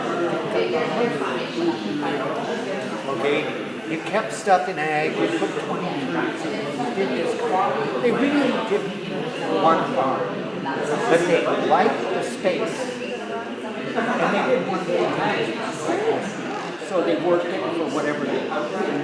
But the term was used for people who didn't depend on farming. They were gentlemen farmers, weekend farmers. And unfortunately, this is a state where developers have had so much power for so long. They've developed everywhere. They've been allowed to make huge subdivisions, like Ocean View, that kind of stuff. Huge, Vegas subdivisions, all over the place. And before they're built out, they're already at the county and state level asking for permission to do it again. And so valuable agricultural land has disappeared and is disappearing because developers want it. Your counties like it because they get a lot more tax money. You bust 20 acres up into 5, that's 4 more lots. And the money comes in. And speculation. And county politicians want money. That's why they work there, to see how much more they can get after a while. It's sad, but that's where their interest is. And the agriculture, I mean, when I lived in Oregon, you had 60 acres up here and wanted to bust up for homes. They have a comedy show for you. Forget it. It was ag, it was stand. That's the way it is. This is ag. And they figure if you have this much acre, X amount of it has to remain ag. And that's it. You're not going to be getting your break and saying, oh boy, just like Shropshire down here, but we're trying to do it in Popeye Cove, open all that up. This was to chop it up. It was old ag land, and that's what they do. They never found a lot that wouldn't want to split. Also, solution to without using a law, you need a new law to counter these other. Well, you can just make it so that ag land, unless it's an absolute emergency, ag land will remain ag. Well, we If have the that. federal government comes in and does eminent domain, it needs What does something. the CDP say? Or do they want to keep the ag zoning, ag 10, from Wyoming Avenue all the way to Whitefield Valley Well, like it they're is definitely, now? I Or don't know are they specifically, but changing they it have, around town centers, like Honolulu and such, to be more broken up into small? well, the whole spirit of it is to stay as ag as possible, but I know how you have a vision for the north part of Hilo to be broken up more because we've got to take like the huge influx of people coming up from Hilo. And I think that that is an excellent, very viable idea because we're staying close to Hilo and we've got to take care of the evacuees. We can't just say, forget it, we're out of here. They are part of the island, we have to all malama each other. I think part of the problem is, I don't want to dominate you, but I think part of the problem is that the land is so expensive. So like, it's very hard to farm when, you're buying such expensive land. And obviously it's really expensive. It's got, a lot of it's got ocean views, and these are huge lots, normally between 7 to 20 acres. Well, that's why a land trust would be the solution, because the state would subsidize the purchase of lots and create requirements that anyone who ever owned them would have to be required to keep it intact, and it has to say sustainable, diversified, and it lowers the price, the value of the land. So if they sell it, whoever buys it still retains that. Well, I've always thought too, that you shouldn't be able to have another subdivision until all of your subdivisions are built out in the same period. Let me just make Let it a guy- clear, I'm not in favor of subdivisions No, but whatsoever, but I am in favor of having smaller lots around townships, like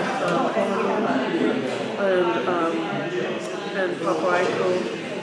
To expand the town boundary. Yeah, and right now, all of those township land, they're technically zoned Ag 10. Even the smallest little lot that can barely fit a cottage on it is technically zoned Okay, Ag 10. so we're gonna ask the candidates to stand up, and then we're gonna move this way around the room.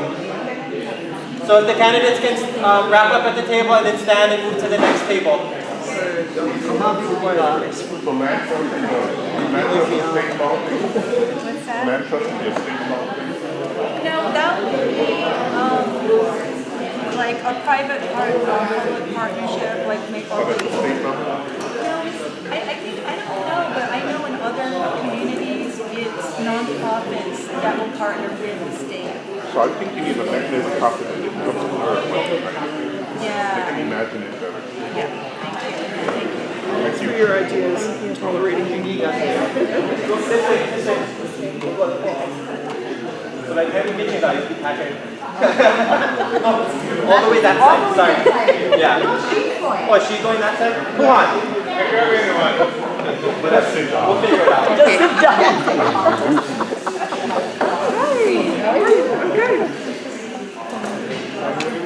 And everybody. No, if you can just go name, first name, I know I'll just, yes, okay. Yeah, we're okay. I like those names. Oh, maybe you guys don't know each other. First name or last name? Okay, then go around.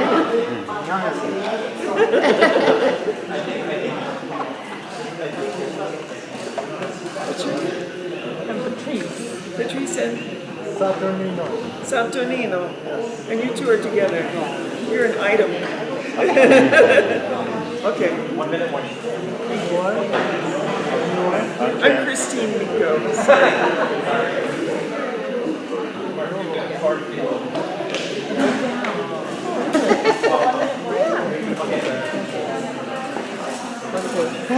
So what's on your health plan? What's on my I'm just curious as to why I worked in trade in the beginning. It was a 20-year plan. Now, is that anything to worry about? Oh, of course. Let me tell you why. Let me tell you why it was okay to be a 10-year plan. When you look at Waimea, Hala, you have communities that can do the plan, and they're one community. It's easier that way. If you look at Hamakua, you're looking at the whole. If you look at the plantation district, it was all broken up. So each community is very diverse and different. So the needs of every community was different. So in order for the plan to come together and to get that plan done, it took a lot of time, but it was good time. It was good planning with communities. Yes, it took Well, long. it seemed to me, I was in Papico for most of it. When I went up and helped in Wanaka'a, the people were good. They opened their homes. They got all the information. It did not take long. They had people, what do we want here? This is the information. Do you want any more development? Don't you? Do you want subdivisions? Don't you? Do you want more land? They got all the information. And then it's been years. Why didn't they go to UH? Give this graduate students in political science one term to type the thing out. No, but no. You guys didn't even have YPO on the CP. So I got to disagree with you at some point, because you can't just go to certain groups and think you got all the groups. In my area, I think I have like maybe about 30 or maybe even over associations throughout the coastline that I got to deal with. So when you're talking about when you have this meeting with one group of people and you think that's it, it's not it.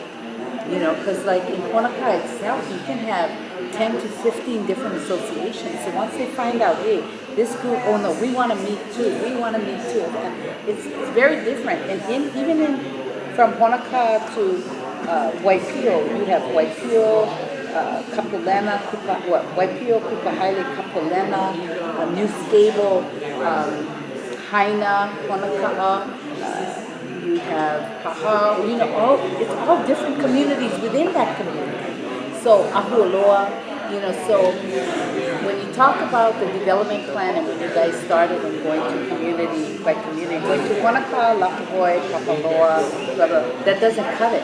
Because within those communities, there's other communities within those communities. It's like having a corporation and then having all these, other entities or divisions under them. It's the same thing. So you couldn't, the Hamakua development, it's not a catch-all. Yeah. So the way... Well, it's not ever going to be a catch-all until every single person has a different... No, but I'm talking about when you look at the community, the district, you're looking at different stakeholders that have to come into play.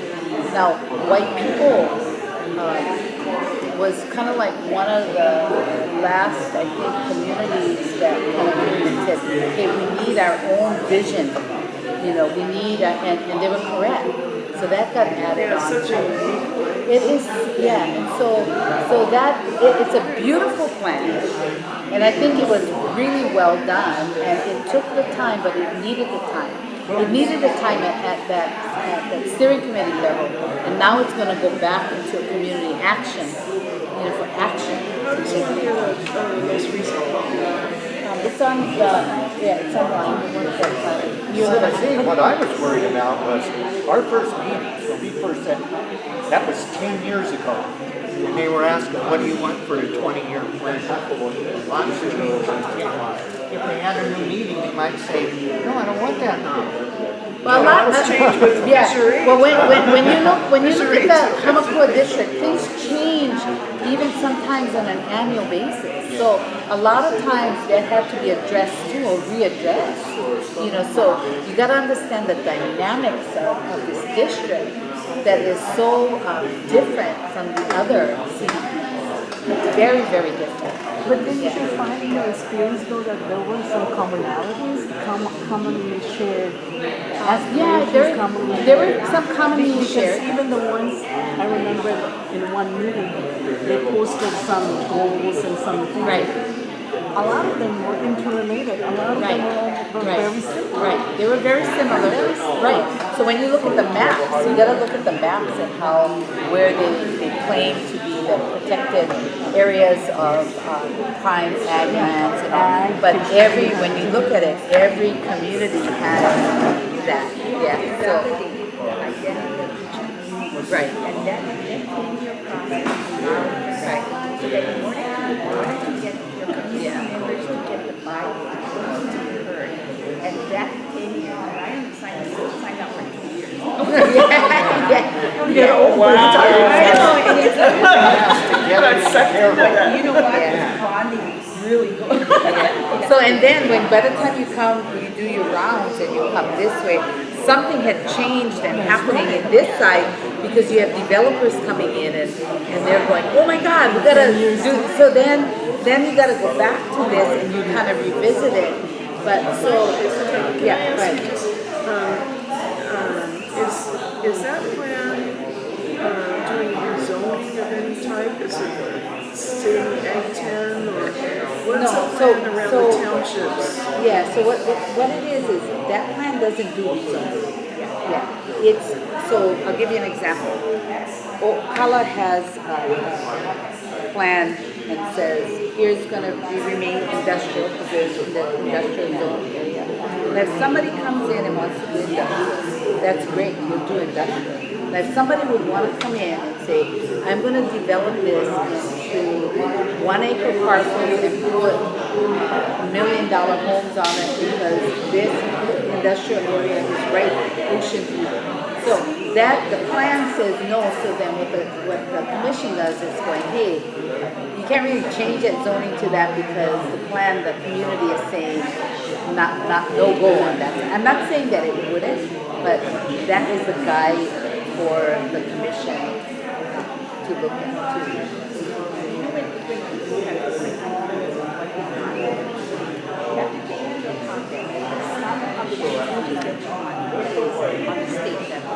On the county level, laws and rules. You cannot have what you want. You have to go adhere to what's there.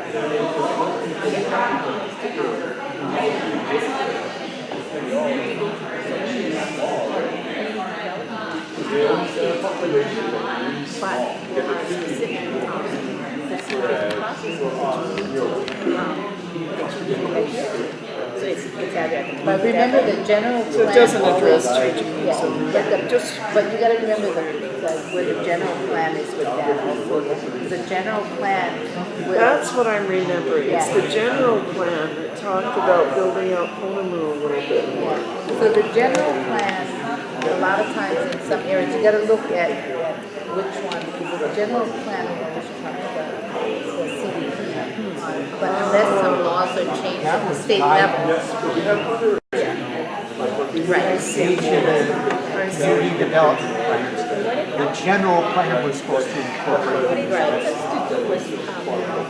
Look within our communities and see what was possible as communities, and still obey the laws of the county and the state.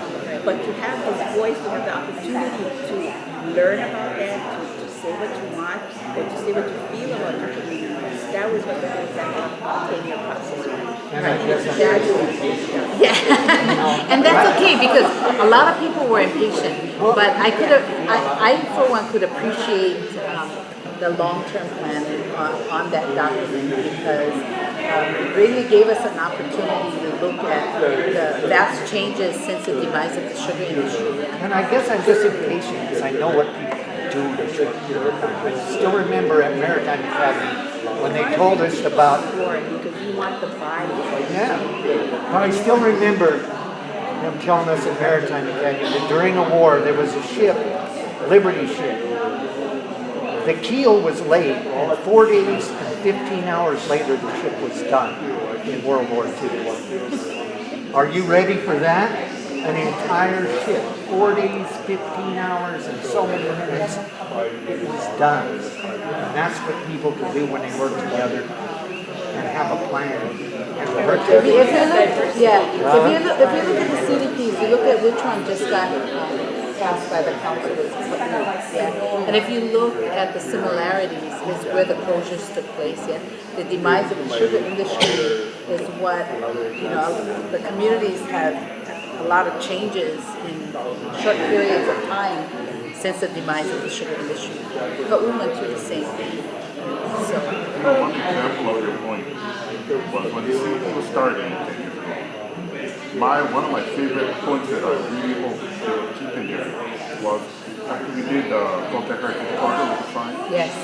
One main thing we said is preserve the blue plains. Yes. Because we really love seeing Right. the oceans on the highway. Right. Right after that, one of the other Vista block, all the Yeah. one the prime one. Right. And the second one was all the trees that I guess was Steve that did the front one. I mean, by the wood, right? All the trees. But at least I figure, well, trees can move. It's not like a concrete building. And you can do farming. There are people who are very creative when they do farming on where the windbreaks go that doesn't block. And again, you've heard testimony about this one farmer saying, take that out of the CDP, the view plains. But the view plains that still has to be developed by the community themselves. So there's going to be opportunity for still development within that CDP, right? Yeah. But you're still going to have a public process, for it through the community. Can I ask you about Hilo?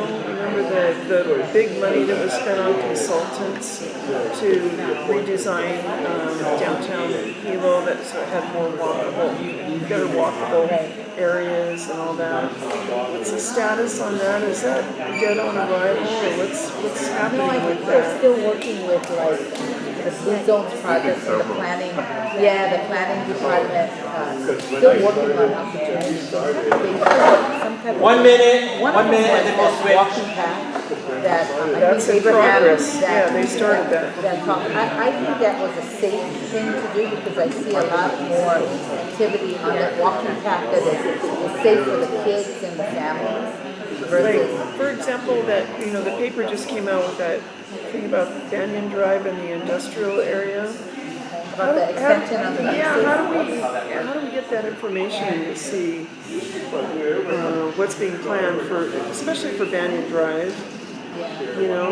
They're still in that. They have that planning group. The one that we just celebrated, the governor signing that bill, that was to extend the leases so that they could still remain in the industrial area and Banyan Drive, so that because there's a lot of jobs and businesses here. So if they were going to renegotiate the leases and the leases are going to skyrocket, So who will plan? Who is planning that? Oh, they have a group. They have a.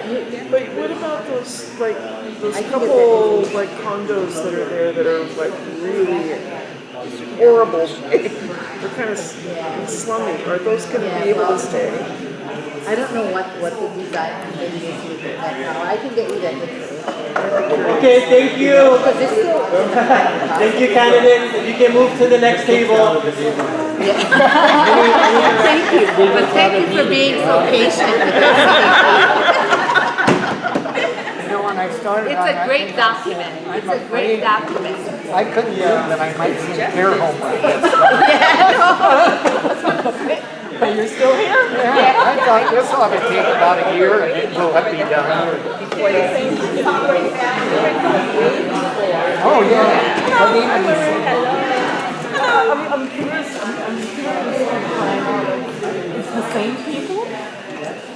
The same people, or does it take different people? Yeah, working the same people for 10 years? Initially, there were a couple that dropped out because of other commitments, yeah.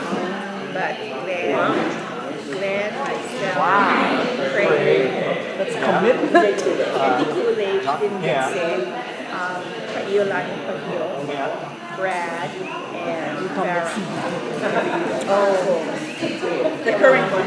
Yeah, so 2009, I started timeline and realized, OMG, my God, it's like 10 years, a decade. But you know, I was frustrated. So the current CDP that's on council right now, yeah, how drastic, because I read the one previously before that, how drastic the changes that was made on this new one? Big changes or not too many changes? I don't think there were that many changes when we brought on the fact that there is a secret thing, you know, like things like that come up. But what the planning team did was, this is what for the county, this is what the state said. So what is doable is guided by what laws we have outlined. But the changes, I think the common issues of preservation, you know, cultural preservation, access, like that, it still remains. You know. There are certain, But you guys, but it's identified in each little community. Yeah, like in some communities. more general, but then like they had common issues. Yeah. So what did you do with, as an example, what did you do with,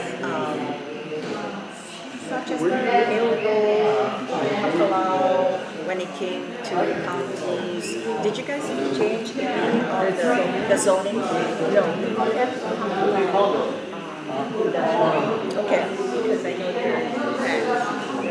Yeah, because, and there's a ticket issue too, right?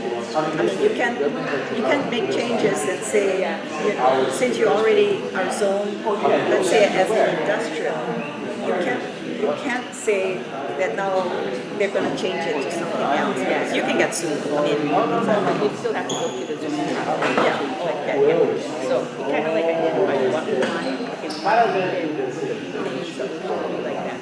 And if you want to change that to a residential sense, because it's industrial now, you still need to go through the process of rezoning and validation. And then there is opposition out there for that. That's kind of like at a standstill right now. I don't know what's going to take, what other things he's doing. yeah, but that should not affect the county doing and approving or the council plan. Because that has to take place and whatever development occurs after. And it depends on the permit. So if it goes in and change or whatever, the county either will say this can be approved or it can't because it's already in the city. The last plan first reading for the second reading for the county council is August.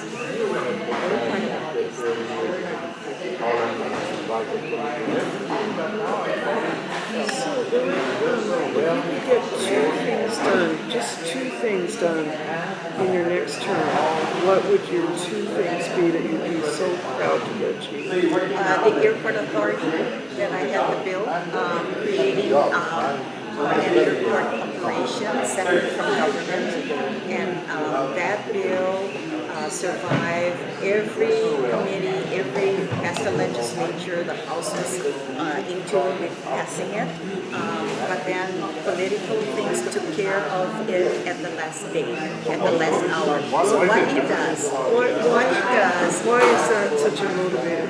okay, what it does is right now, the Department of Transportation, Airport Division, and I'm in transportation, I chair transportation. So the Department of Transportation are highways, airports, and harbors. Okay, with regards to airports, we don't put any monies into the airports. All of the users, United, Hawaiian, everybody else, are the ones that create this big pot. They pay for all of their improvements. We are one of only 3 states in our country that are still managed by government. That's just to tell you how sad it is. Now, the difference is, because it's part of the state government system, anything to do with building, let's say right now, as an example, okay, the Mauka Concourse, we just had a dedication 3 weeks ago. So Governor and we all had groundbreaking with Hawaiian Airlines because the Mauka you know where we have the existing Hawaiian Airlines Inter-Island Airport? Okay, when you go there, your next flight, you're gonna look at a lot of activity happening. There's construction going on. So, and that's why we have to tear down the other terminal, the inter-island terminal where the flights, the commuter ones. Okay, so what's happening now is the new concourse is going to be built by Hawaiian Airlines, and then it's going to be so wonderful for all of us from the neighbor islands, because once that's built, Hawaiian Airlines is then going to be moved to the new concourse, which connects to Inter-Island. So Hawaiian Airlines would have that entire area. Okay, so going back to, okay, if we had still managed by Department of Transportation, but let me share with you that this new construction and new renovations, modernization that's happening now happened with approvals during the Lincoln's administration. I was chair of transportation that time as well before I left in 2008. So the Lincoln administration and the legislature worked on a modernization plan of $2 billion. Okay, so that was in 2005 to 2007. So any plans to do that, then we'll have to go to the state and the procurement process. Okay, so having said that, so I leave in 2008, so I was gone 6 years. I come back in the 2015 session, and guess what? Nothing was done. Nothing happened during the Abercrombie administration. So, and just to say how politics is, the first meeting that I had when I returned was the airport users called me and to brief me what's happening with airports, because I was part of it. So they said they're very unhappy, and they hope that on my return I can help them. If I could get transportation committee chair as well, work with this new administration. So, and that's what happens when you change administrations, because within a 4-year period, when nothing is done, you're not going to have it. So, having said that, the airlines already have floated the bond because of the $2 billion during the time that the Abercrombie administration was in place. The administration, DOT, did not do anything. So the airport users were paying the bonds. They were paying already with nothing happening. The money was there. So what happens is, in the meantime, so my discussions with the new administration, which was Iga's administration, and then my Senate President gave me the opportunity to chair transportation. And so, having said that, during my confirmation, so all the department heads, when you have a new administration, the Senate confirms all the department heads. So when it came time for me to confirm the new director for airports, I gave him help. And he was there as a deputy. So having said that, I did the best I can in making sure that what's happening right now in the plan for the DOT department on airports. So give him help. And the people that came to support Ford Fujikami say, this guy ain't going to get confirmed. But I like Ford, and we gave him the opportunity, and we knew already that things got to move, because things have not moved for the 6 And then 1 minute, 1 minute. Plus, but having said that, but in the meantime, the procurement, so this administration, and you see activity happen, because we already dedicated, and you can see some of the overseas carriers, the new EVA concourse is all done. We're working on the dynamic concourse. Activities are happening. Well, what happened is, with the procurement, that's the issue, that it can take years to get an approval. Well, what I want to see done is this stupid ethanol out of our gas. I've been on the main where we fill up for Hamilton, and yeah, it's up going to be gone into. Our job is not to subsidize farmers in Iowa. That's not our thing. We want to, and they figured out already, since 1 out of 3 cars on the roads are divided. The oil companies jam it, because not one of us, when we're traveling, think about I wonder if I'll make my trip to the gas prices. So they know they're gonna get it. Well, This is nuts. Yeah, so you would support, like I mentioned earlier, that by 2045, Okay, thank you, candidates. If you can move to the next table, we're gonna please. get solar, right? Thank you. We're gonna get geothermal. Now, there's already discussions that we've already had this past year about doing the same for automobiles by 2045. I just want to get rid of the ethanol out. Yeah, no, but then it's You going to get become 10% better mileage. Yeah, but you know what? Don't you have a choice now at the gas pump? Yeah, you can. I know, but it should be just gone. It should just be gone. Okay. On the study that I did, we did a study, and it was just Check the time for the next table. early this year. The study is there is 80% of our population supports the ferry. Secondly is we decided that the state is not going to operate the ferry. It would be, it has to be private. So it has to. So it, Very good question. So it depends. It depends on us. If there's going to be somebody who wants to come in, then by legislation, then we'll have to start. But let me say though that the acceptance of a ferry is just tremendous. I mean, like, we need it. We need it because the farmers need it and our exports. Right.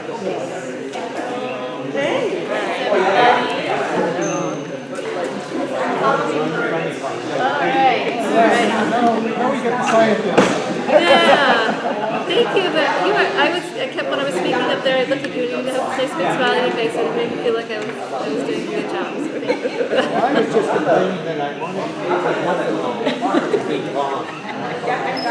Okay. We're not in the business of making farmers rich. Their car gets 10% mileage and the pollution stays the same. So it's a con job. Okay, that is totally true, and has to do with all the subsidies we put towards corn and stuff all over the years. But let's not go there because that's federal, and let's maybe. Well, you aren't now you can get ethanol. We should just say we don't want it anymore. So, And Heather, promote. can I ask you, if you could get only two things done when you're the state senator, what would those two things be? Better funding for public education. So I support the constitutional amendment that will be on the November ballot, which would use property taxes on investment properties over a dollar amount to fund public education. We've starved public education for decades, and right now we're just bleeding out teachers. And so we need to be able to fund salaries for teachers to be able to retain the ones that we have and recruit those to fill the gap.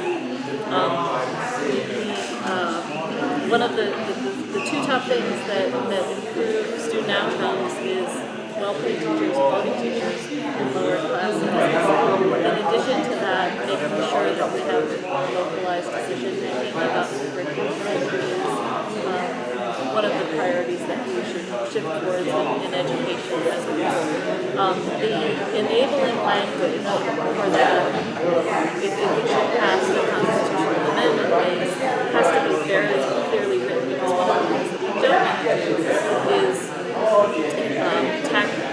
putting these additional taxes on these investment properties that are being used as laundry lines, so we're going to effectively hurting these folks that are rich access to that. We also don't want to see the state raid money from the general fund that goes to fund public education, because now they have. But the county relies on property. Yes, they do. So what Yes. will the county do?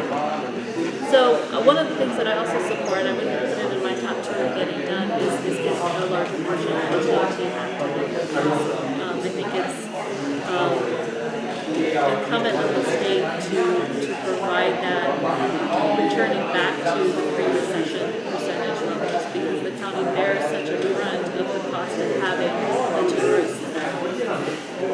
So I think that we were at 8.25% before, we're now to about 3.5%. I think that we should return it to that level. In terms of the general budget, the overall budget for the state,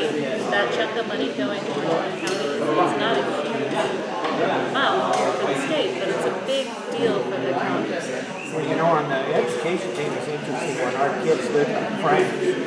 Like, they're smart kids. I tell you, they have a good school system. But you know what was interesting? If you're in the 3rd grade in France, you live in Paris, and you move to Doja, your kids turn in the homework because they're on the same page in every school in France. They have the same books, and they say, you know, we're in a mobile society, families are moving, it's hard enough for kids to meet new friends, the last thing they need is a new means of education. And so they could just have the same books throughout everything, and they're on the same page. And when my wife worked for my daughter, she said, all the German engineers kept saying,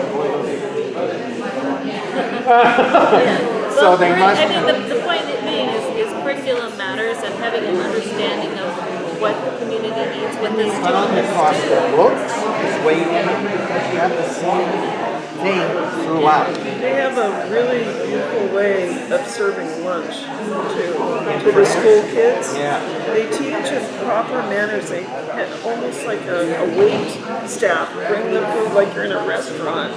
And they teach them like how to be, they teach them proper etiquette to listen to one another. It's just they have a state dietitian. You don't get any junk food. I think the point that you're all making is that there are very good models for education out there that we need to tap into. Yeah. Finland has the Finland is level. unbelievable. Yeah. 4 hours a day. It's small class sizes. It's focusing on quality teachers, and I think for our community in particular, we face the challenges of being a rural system where we have distributed population, a lot of infrastructure needs, and really understanding the curriculum that's going to suit this community.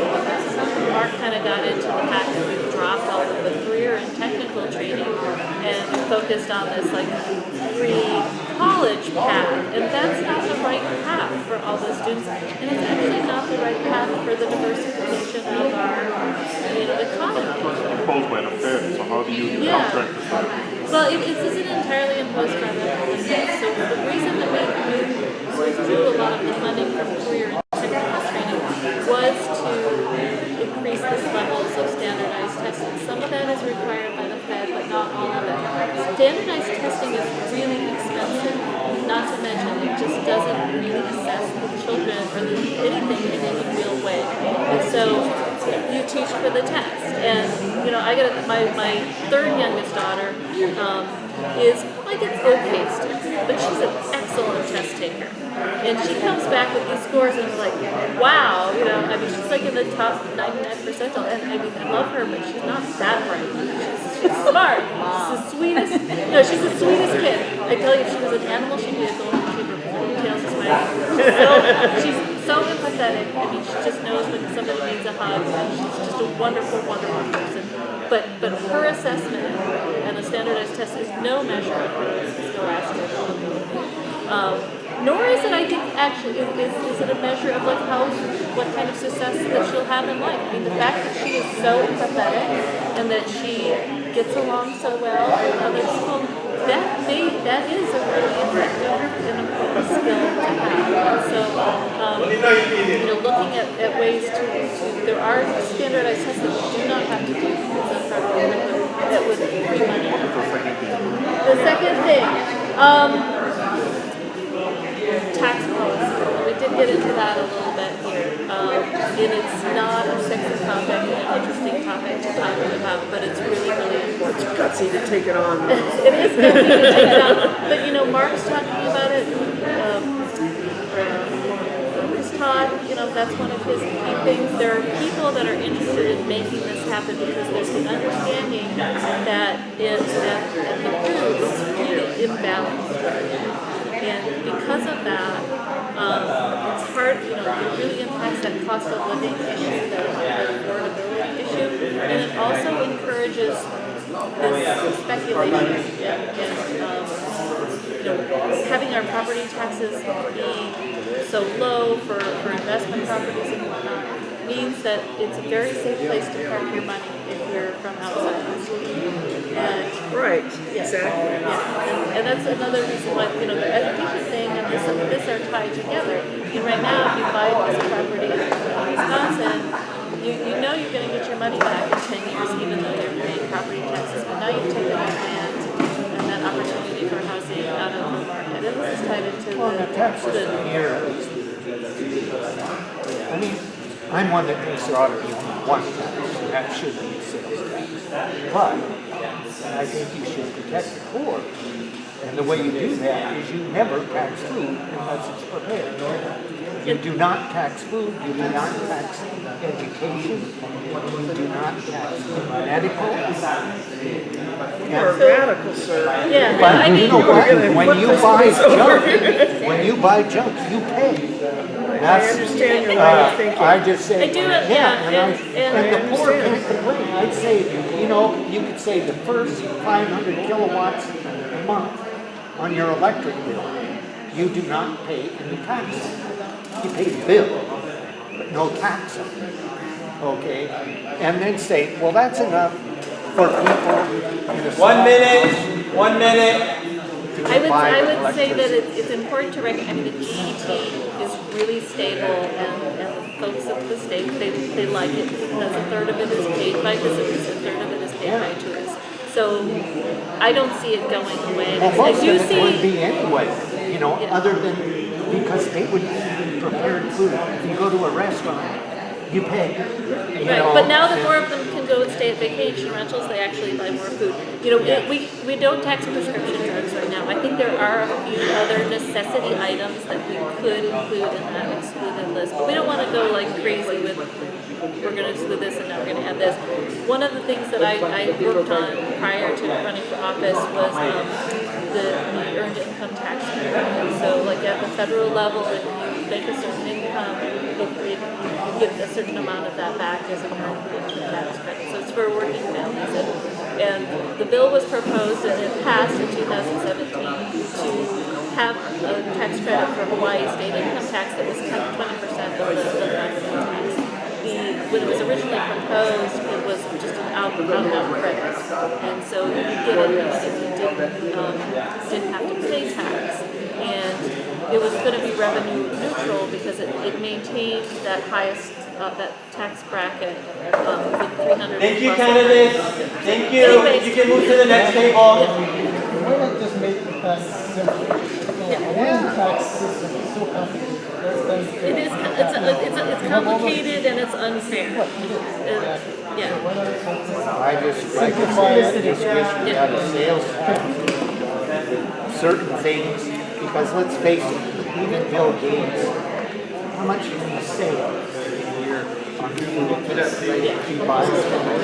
So which committees do you want to get on? I would like to be on energy and transportation. Candidates, if you can please move to the next table. Energy and transportation and higher ed. Energy transport, WHAM, of course, Ways and Means. Oh. We have the money for that.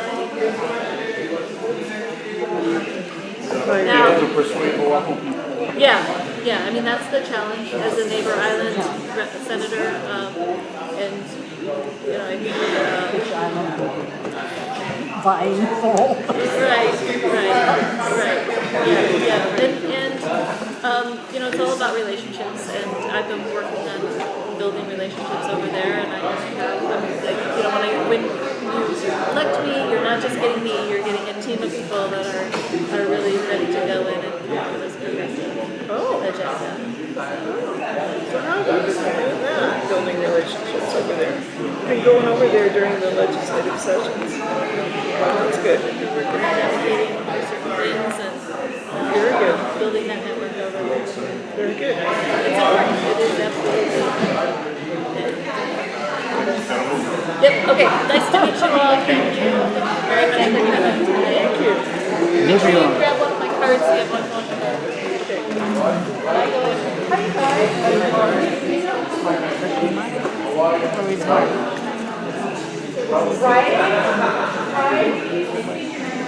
Did he leave already? I think he's next. What's his name? I don't know.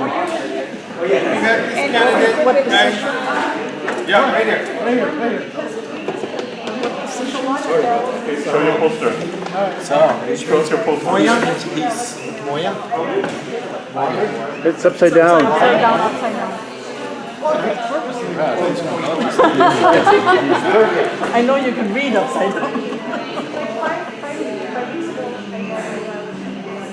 And I should add to that we are a system of polygon, which means 1%, 99%, 1%, one are the one that the police salary commission gave them $99,000 up, gave them incredible annual raises, and that commission has dictatorial power because nobody can change those, except that Hilo put an amendment that you can't give raises like that council to county council. So the mayor of this town, for whom I had great respect until this moment. I was at the salary commission meeting. He walked in and said, ladies and gentlemen, and they're appointed by the mayors with dictatorial power. Do you know that in this county we have county employees that make only $18,000? That's the language. So what are you running for? District 1, the beautiful lady I was sitting next to, Valerie. County Council. County Council, yes. And can you give us your name again, sir? Yes, it's Abul Bassem. By the way, I sued my father for giving me that long name because he didn't know Arabic, and this name is the name of the Prophet Muhammad. That doesn't translate the correctness, because Abul means father. He had a son that died in infancy. His name was Qasim. So Abu Qasim means father of Qasim. This was the tradition in Saudi Arabia. But it's not Persian. So, but he didn't know that. Because he didn't know, he didn't know Arabic. But it has become a kind of a common name. I wanted to see him also because no child should have more than a two-syllable name.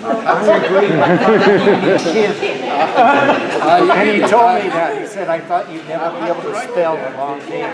7 years. Can you get off your background? Like, what? I was, initially I came here. I was in the Iranian Air Force going through pilot training. This was in 1960. In Iran, I served the basic training and learning to kind of fly T-6, which was the World War I plane, just to get the feel. In Iran, I began to suspect that I don't think I like the kind of rigid structure that exists in the military. But I was fascinated with flying because at the age of 17 we had Iran's accuracy team, similar to the Blue Angels. I was 17, it was our Armistice Day. And I said, these guys must be cars.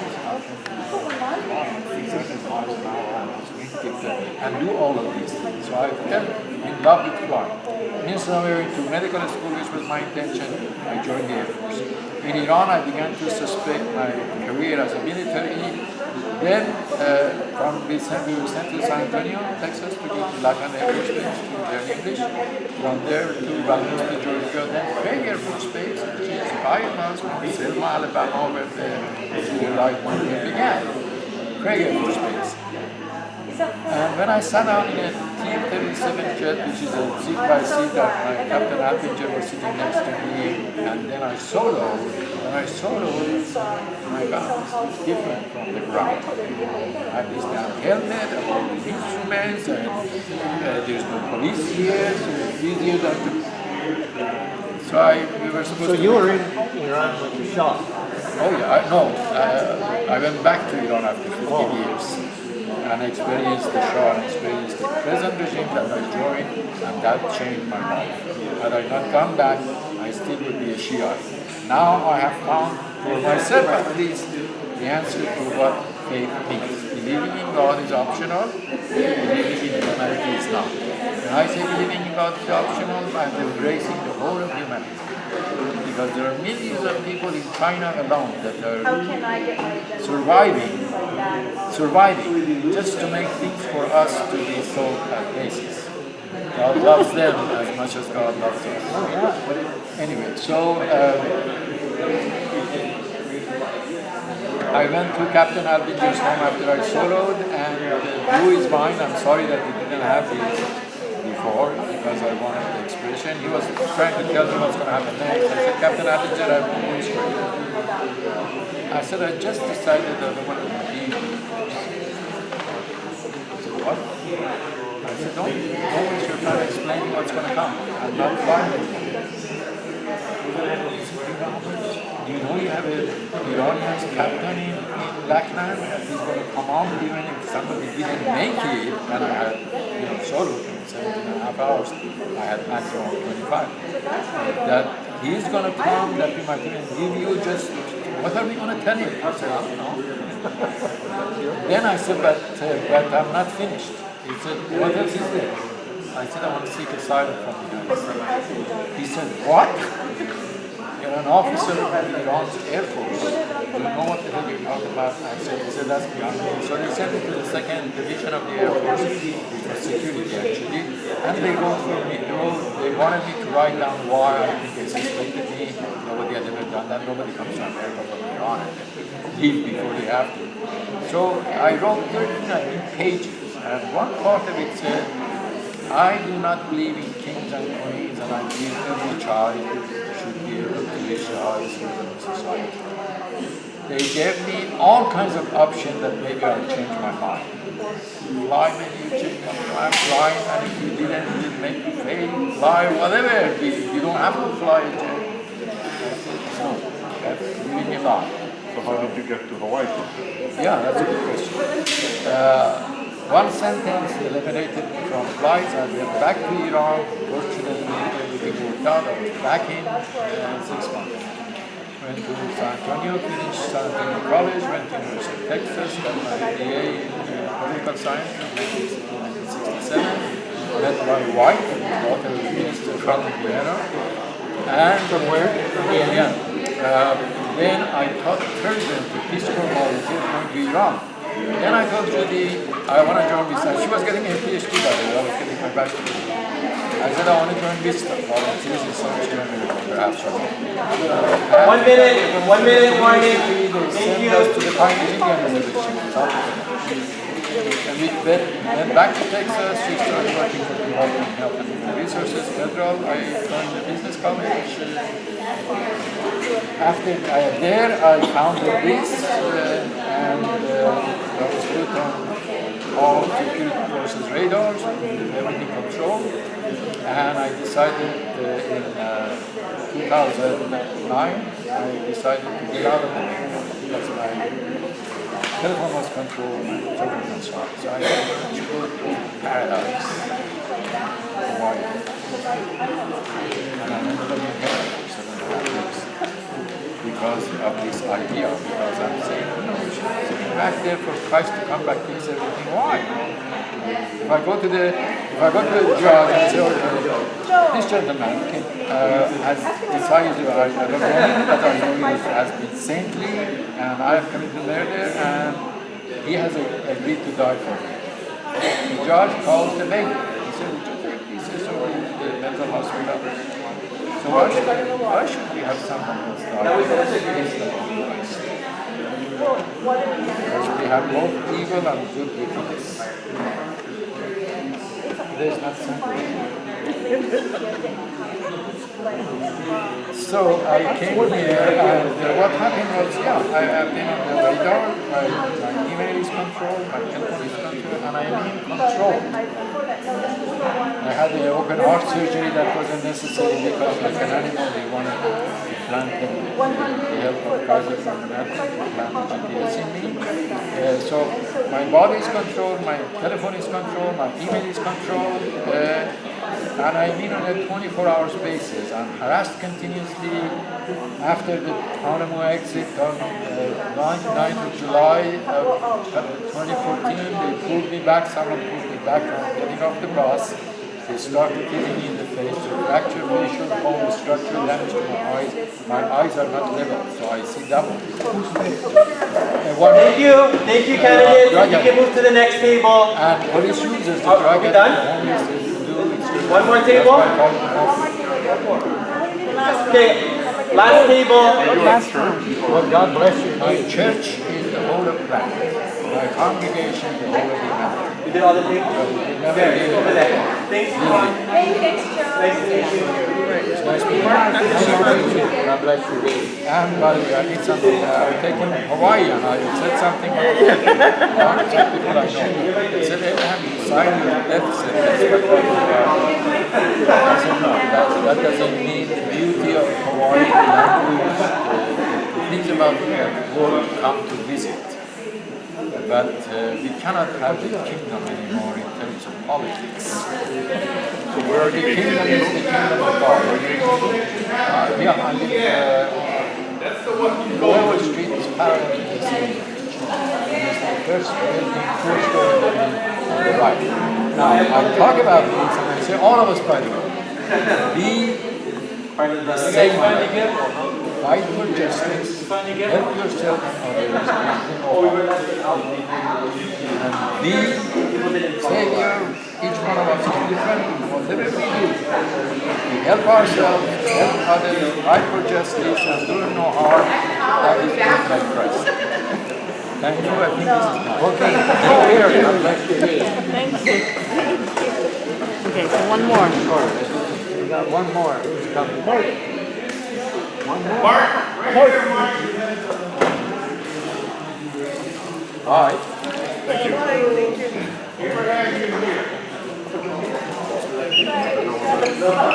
That's easier. What was that? That's easier. If you ever get Marie keeps stealing my tables. so Mark, when does that ethanol finally disappear out of Ethanol again. He made a done that. I did a bill. Yeah, you did a bill with that, but it's not supposed to take effect until after the community development plan for the next 20 years.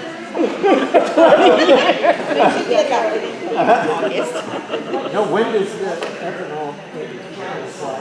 2004? I think it's the same as no gas, right? 2045. Well, the farmers in Iowa are happy. We're all in the earth. I'm not when I fill up. It raises food prices too. I do the non-ethanol. I do too. But to me, it ought to be all we have here. So Mark, can I ask you, for your next term, if you could just get 2 things done, just 2, what would you achieve? World peace. Unlimited prosperity. No, I mean, what legislation are you planning to write and get passed or to support? What do you want to achieve here? I do want to see us take steps to become much more energy self-sufficient going forward. The technology on the hydrogen fuel cell and hydrogen storage is now at a point where it kind of is much more feasible than it was even 2 years ago. And so I see the opportunities and benefits of having hydrogen used as a backup source. So if you have rooftop solar, you can go get a battery system. You can also manufacture hydrogen when you're not using the solar, and have that burn at night to power your home. And it becomes a clean source. You're splitting water apart when you burn it. You're just putting it back together, so your waste product is water. So I think that's the best What's that thing. look like in a residential setting? You said that like have people have solar during the day and then at night they would have a hydrogen backup system. What is that? I presume it's safe, otherwise you wouldn't be advocating for it. But what does the equipment look like? I'm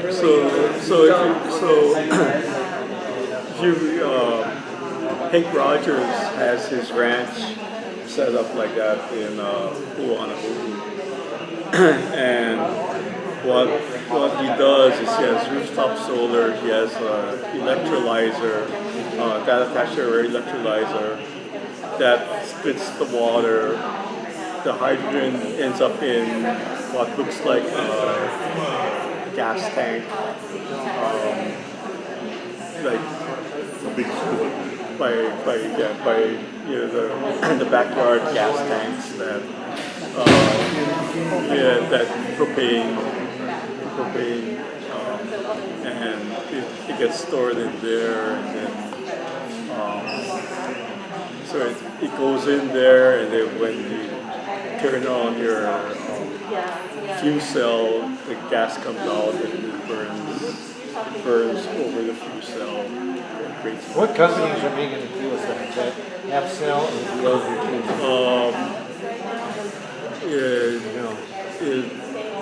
the LVP? It's something gray. There's some Ballard gray. Power.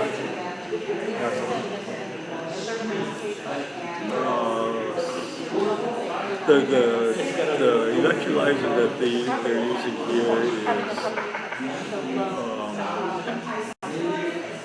something rain. I forget what the name of the company There's one is. company, F-Cell, and another one, Ballard Power.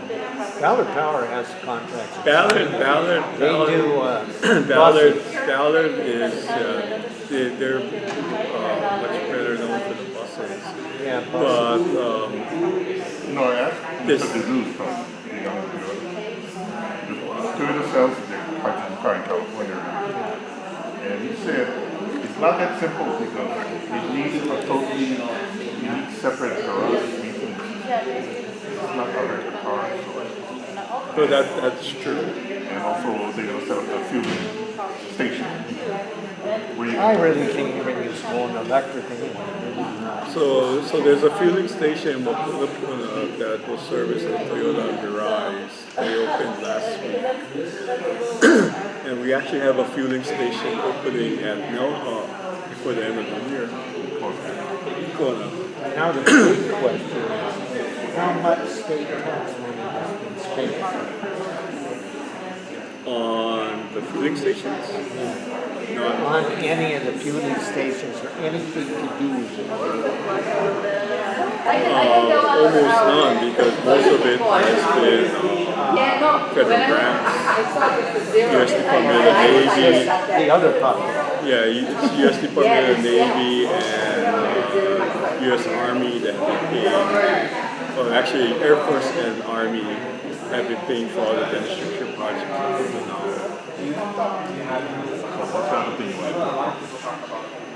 I think the other thing that I would want to accomplish is getting the catheter lab completed at Hilo Medical Center. Last year we were able to get $1.5 million in the budget for the lab. The hospital tells me they need something more than $3 million. So another 1.5 probably this coming catheter lab. And so when you have a heart attack, they use the catheters to repair the heart before they to open up the clog before you go into surgery to fix the heart. And the magic time is 90 minutes. So they make it right there. So if you had a catheter lab, that 90 minutes can be met on island. Right now what happens is you get yourself to Hilo Hospital, which probably took you half an hour, 45 minutes. Then it takes you a couple hours to get to Honolulu. And by then it's your chances of survival have diminished. Yeah. So Senator Kahele was a victim of that. I think that my guess is that Cliff Suji, same thing. By the time that they got into Honolulu, they were at a point where they were deciding on surgery, and it was kind of damn if you do, damn if you don't. And he did not survive the surgery. Kona doesn't have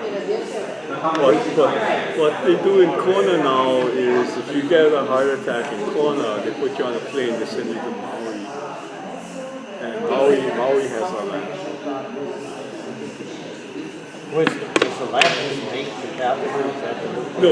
So the catheter, so what it is a surgeon, there are cardiologists there who will 1 minute, execute 1 the minute. treatment to open the blockage and kind of prepare the heart enough so that you can get on a plane, get to Queens, where a surgeon will actually will really fix the damage. Right? Hopefully. Yes, hopefully. Oh, yeah. Now with the geothermal shutting down for a while, are we in need of national power? Well, we have sufficient power, except now, 90% of it is back to fossil fuel. So your electricity bills are going to go a little higher while you're paying, to avoid the cost of gasoline, oil that you didn't have to pay when we were paying for geothermal. Because there could be. Richard Haw is advocating for doing geothermal on Mauna Kea. Would you be in favor of that? Well, it's not on Mauna Kea, it's in the saddle. I would be in favor of that. What I had heard was that it's not hot enough there, but there might be new information that I'm not aware of. That geothermal could be done there. I actually have the item in the state budget this year that appropriates money for exploration of additional geothermal possibilities on the island. Do you think that the idea that the geothermal is a form of fracking and possibly cause a lot of earthquakes, do you think that's a completely bizarre notion? I do because the fracking is not the right term for fracking is like a totally different process. Okay, thank you, candidates. We're gonna wrap up for closing statements. If the candidates can please make their way back to the podium It's a bunch of crap.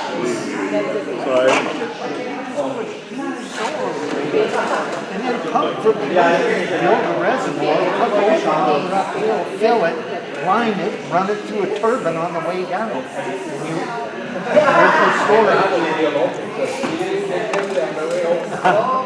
Yeah, everybody talks about that, but Nobody wants to do it. Nobody wants to do it. Studying all these others. You were supposed to go Geothermal on Mauna Kea would draw more demonstrations than the telescopes myself. And I'd be right out there to stop the trucks. I do not want lava fissures on Mauna Kea. I love it. Not at all. I think they're directly related. The fracturing is drilling down, drilling sideways, pumping a bunch of water, a bunch of chemicals, and that's the same as fracking. That's what my studies are. Because fracking causes earthquakes. Earthquakes cause lava. They're all related.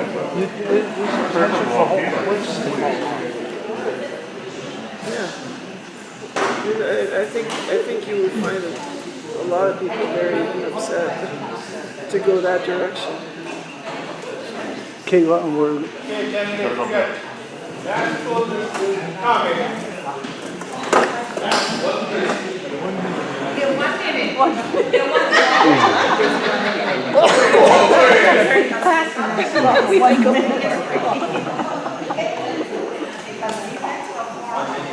Like a beauty pageant.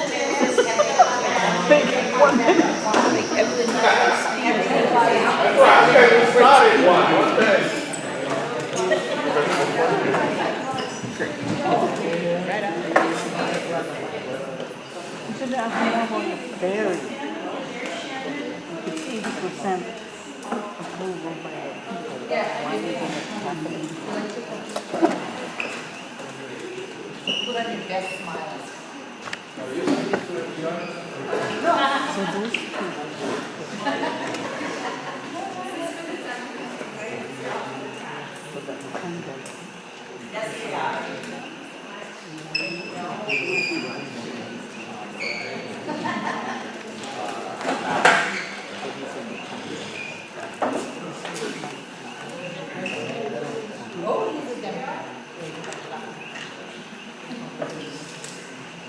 Okay, so before we even get started, I've been asked to make an announcement of another candidates forum that's happening up the coast in Honoka'a at the People's Theater on June 23rd.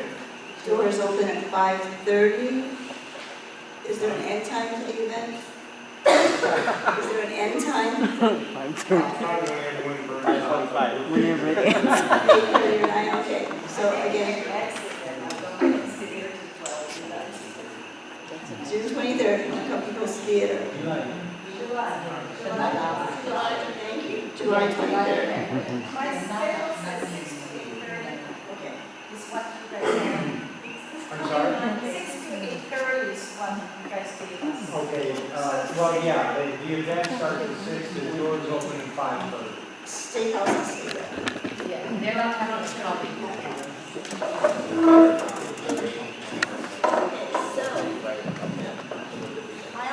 Final closing remarks from our candidates. 1 minute, guys. Okay. You gave us 3 minutes of feedback.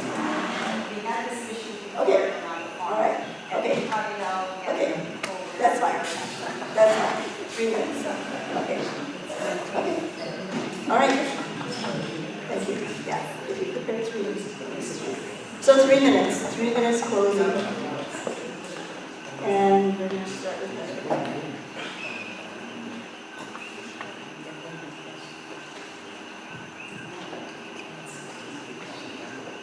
Thank you guys for hanging in there. Thank you for taking the time to talk with me. I really appreciate it. And you had great questions, and hopefully we answered them.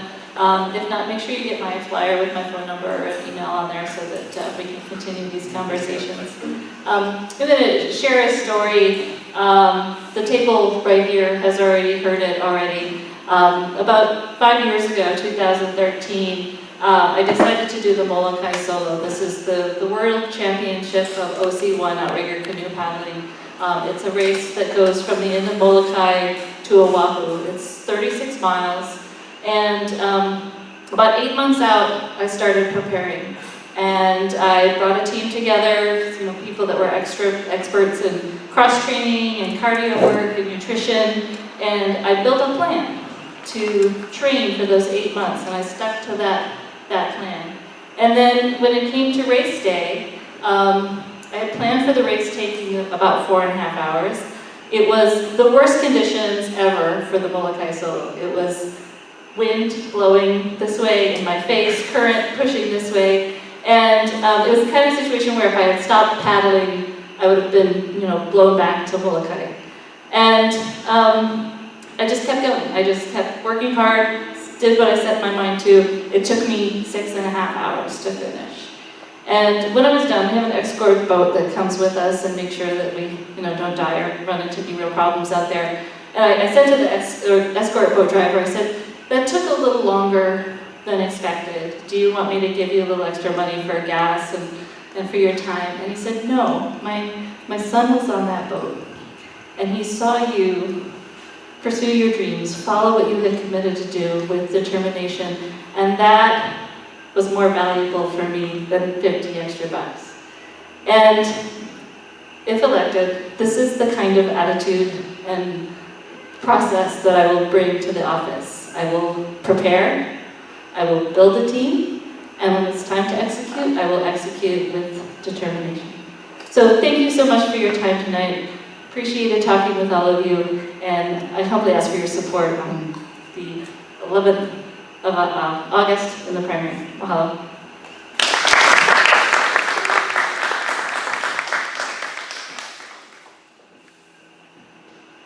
Thank you again for inviting me and all of us here this evening. I always welcome the opportunity to answer questions from my constituents, but I'm not much of blowing my own horn. However, I am proud to be a very hardworking senator committed to serving my constituents. I keep an open door, I return phone calls, I respond to my emails from constituents, and I mean it when I say I will help. And by doing this, I've developed trusting relationships both in the community and in the legislature. Relationships are everything, and that take time. I was able to help save a bill this session as well to address our island's foster care social worker caseload crisis. The bill would have died without my intervention. This bill is now law with $1.9 million to reduce the caseloads and will benefit hundreds of foster kids on this island. I saved the bill and I'm proud of it. I'm also proud to have worked closely during the past 4 years with teachers and principals of the 11 public schools in my district, and working with my colleagues secured more than $40 million for all of our schools in my district. That's meaningful. As mentioned earlier, there's a whole list of capital improvements and grants and aids for facilities and programs that I've been able to secure with the support of my legislative colleagues that total more than $420 million for this district, and we have the pamphlet there for you to look at. And there's lots more, including supporting agriculture, addressing cesspool conversion, banning toxic pesticide, toxic sunscreens, and bump stocks. And we committed to achieving 100% fossil fuel-free energy economy for our state by 2045. That's big, that's progressive. It's all about relationships, and there's lots more to do. I'm Senator Lorraine Inouye, and I humbly ask, please re-elect me to continue the work on your behalf. Mahalo, be safe, be healthy.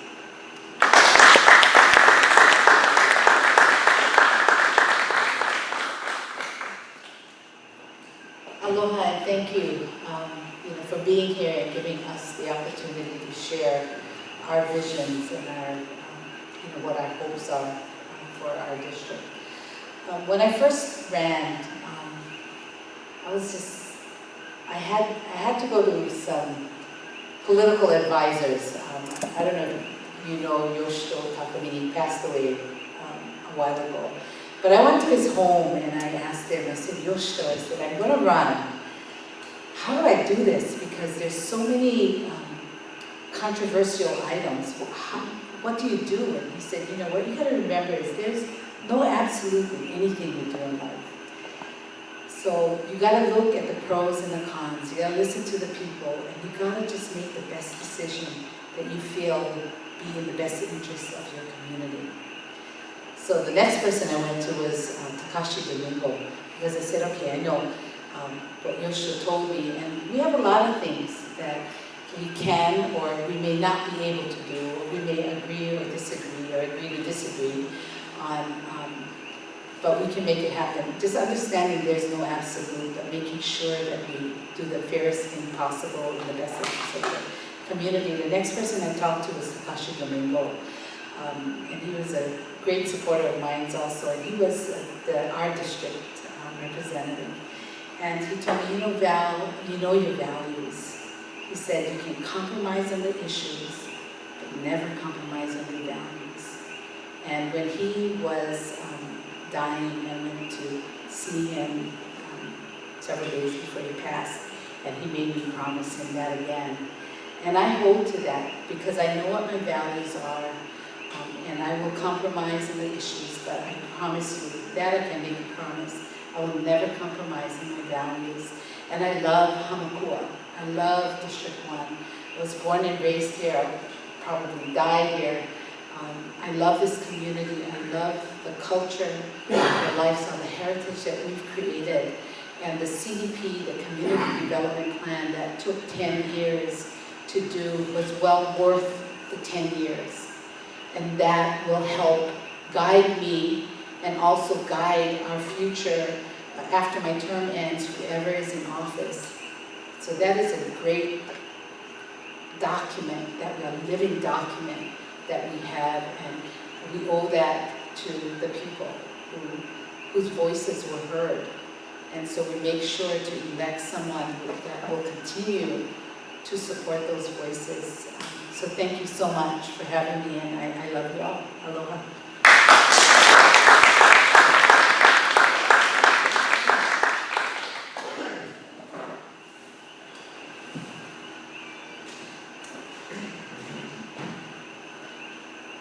Thank you for having me.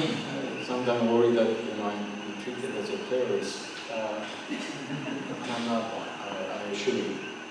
I'm going to deal with our entire county as a live organism with 200,000 cells in it. That each one demands receiving the best of what we have in order to give back what they are responsible for the county. I give you an image that I hope you will keep in mind as a kind of a framework. But when Alfred Borden went to go to the moon, 1971, I'm sorry, he said, as they were approaching the moon, he said, I now know why I'm here. Not to look at the moon, but to look back at Earth, our home. I even have thought of regarding, first of all, that there should be, I want the visitors that come to Hawaii not only see the beauty of this island, but also be amazed with what we have done as a community and as a society. We can even learn lessons from smaller countries in Europe where I lived actually. In Holland for 4 years as an invited political refugee, and in Germany in 6 months. Those countries run more efficiently and they're not worried about being called this and that. And I swear we need to do away with labels. I'm a Catholic, I'm not Catholic religion, let's put that. I'm a Democrat, I'm a Libertarian, I'm a Green, I'm a Blue, I'm a whatever. Let's stop putting ourselves in a straitjacket and do what's best for our communities, for our country. I want the people to come to this island to say it's a beautiful place. In many respects, everything seems like working clock, like a clock, beautifully. And we're capable of doing that. I even thought that I approached our billionaires. I said, you guys, we can name something after you, but we're shortage of funds. Could you help us and we'll name a street after you? Who knows, maybe one of them will accept.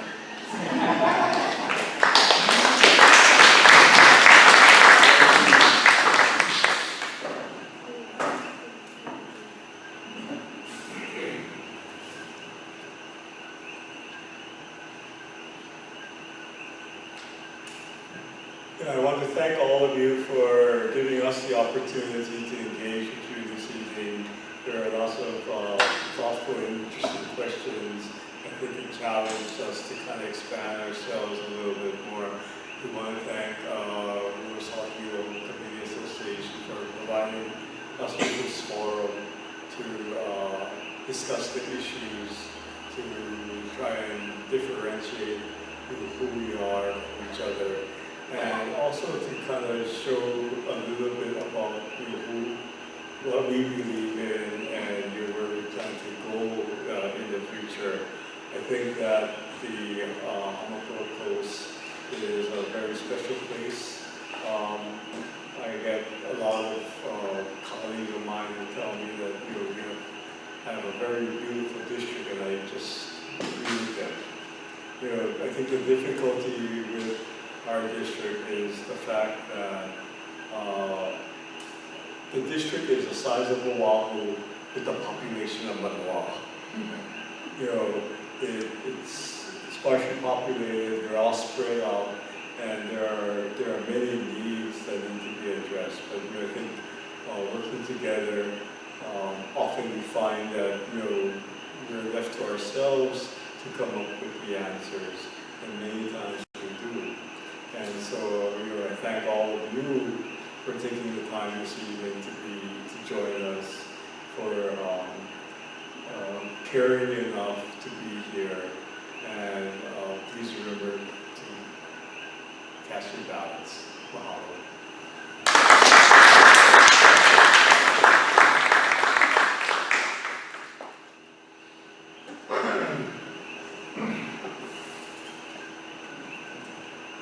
It was great meeting all of you tonight and learning from so many people. And it's been a big learning experience ever since I moved here to Hamakua. It's so rich in culture compared to Oahu, which has been erased, compared to Kauai, which has been erased. It's like really still here. And the CDP, like Val says, it's like a constitution, and now we can follow it. It took years to make. And again, I want to emphasize it's all about getting the voices to be heard by our lawmakers. Some people were asking me, well, when I was at one of the tables, like, why do you think you could function in the legislature? Just because you have these idealistic ideas doesn't mean that you're going to be able to make it work with all these different factions in the legislature. And all I can say is that I think it's in my blood to be a bridge builder. I was discussing this at one of the tables. My dad was born in what is now North Korea. He was born into a Confucian society, family. And then his mom developed a crush on Billy Graham and converted to Christianity. So then he went on to become not only the first Korean American attorney in the US, but also a pastor after picking grapes, pumping gas, and working as a clerk and working his way up. So, School of Hard Knocks. And my mom was, her dad was Jewish and her mom was Quaker. So I grew up in this very diverse belief system, so we were able to find common ground. And it's like the lifestyles that people in the plantation had, where you had people from Portugal, Puerto Rico, Japan, Korea, everyone all together, and you find that common ground. And that's what it's like working in the legislature. I know this because I also work, right now I work at the Hawaii Alliance for Progressive Action, and we're 501c3, but 20% of our resources can go to lobbying. So we worked at the legislature. I was there at the legislature lobbying to pass SB 3095, and Lorraine supported that. Thank you, Lorraine. And that was requiring companies to disclose what pesticides they are spraying outside of schoolyards, to have a 100-foot buffer zone, and to ban the neurotoxin chlorpyrifos. Now, the EPA was going to ban this, but then Trump came into office and he reversed the ban, so we are the first state in the union. And I was at an environmental conference and everybody came up, are you from Hawaii? You guys banned chlorpyrifos. And that was because of our work at the Hawaii Alliance of Progressive Action. So yes, I do have experience in legislation. Thank you so much for your time. And cast your vote August 11th.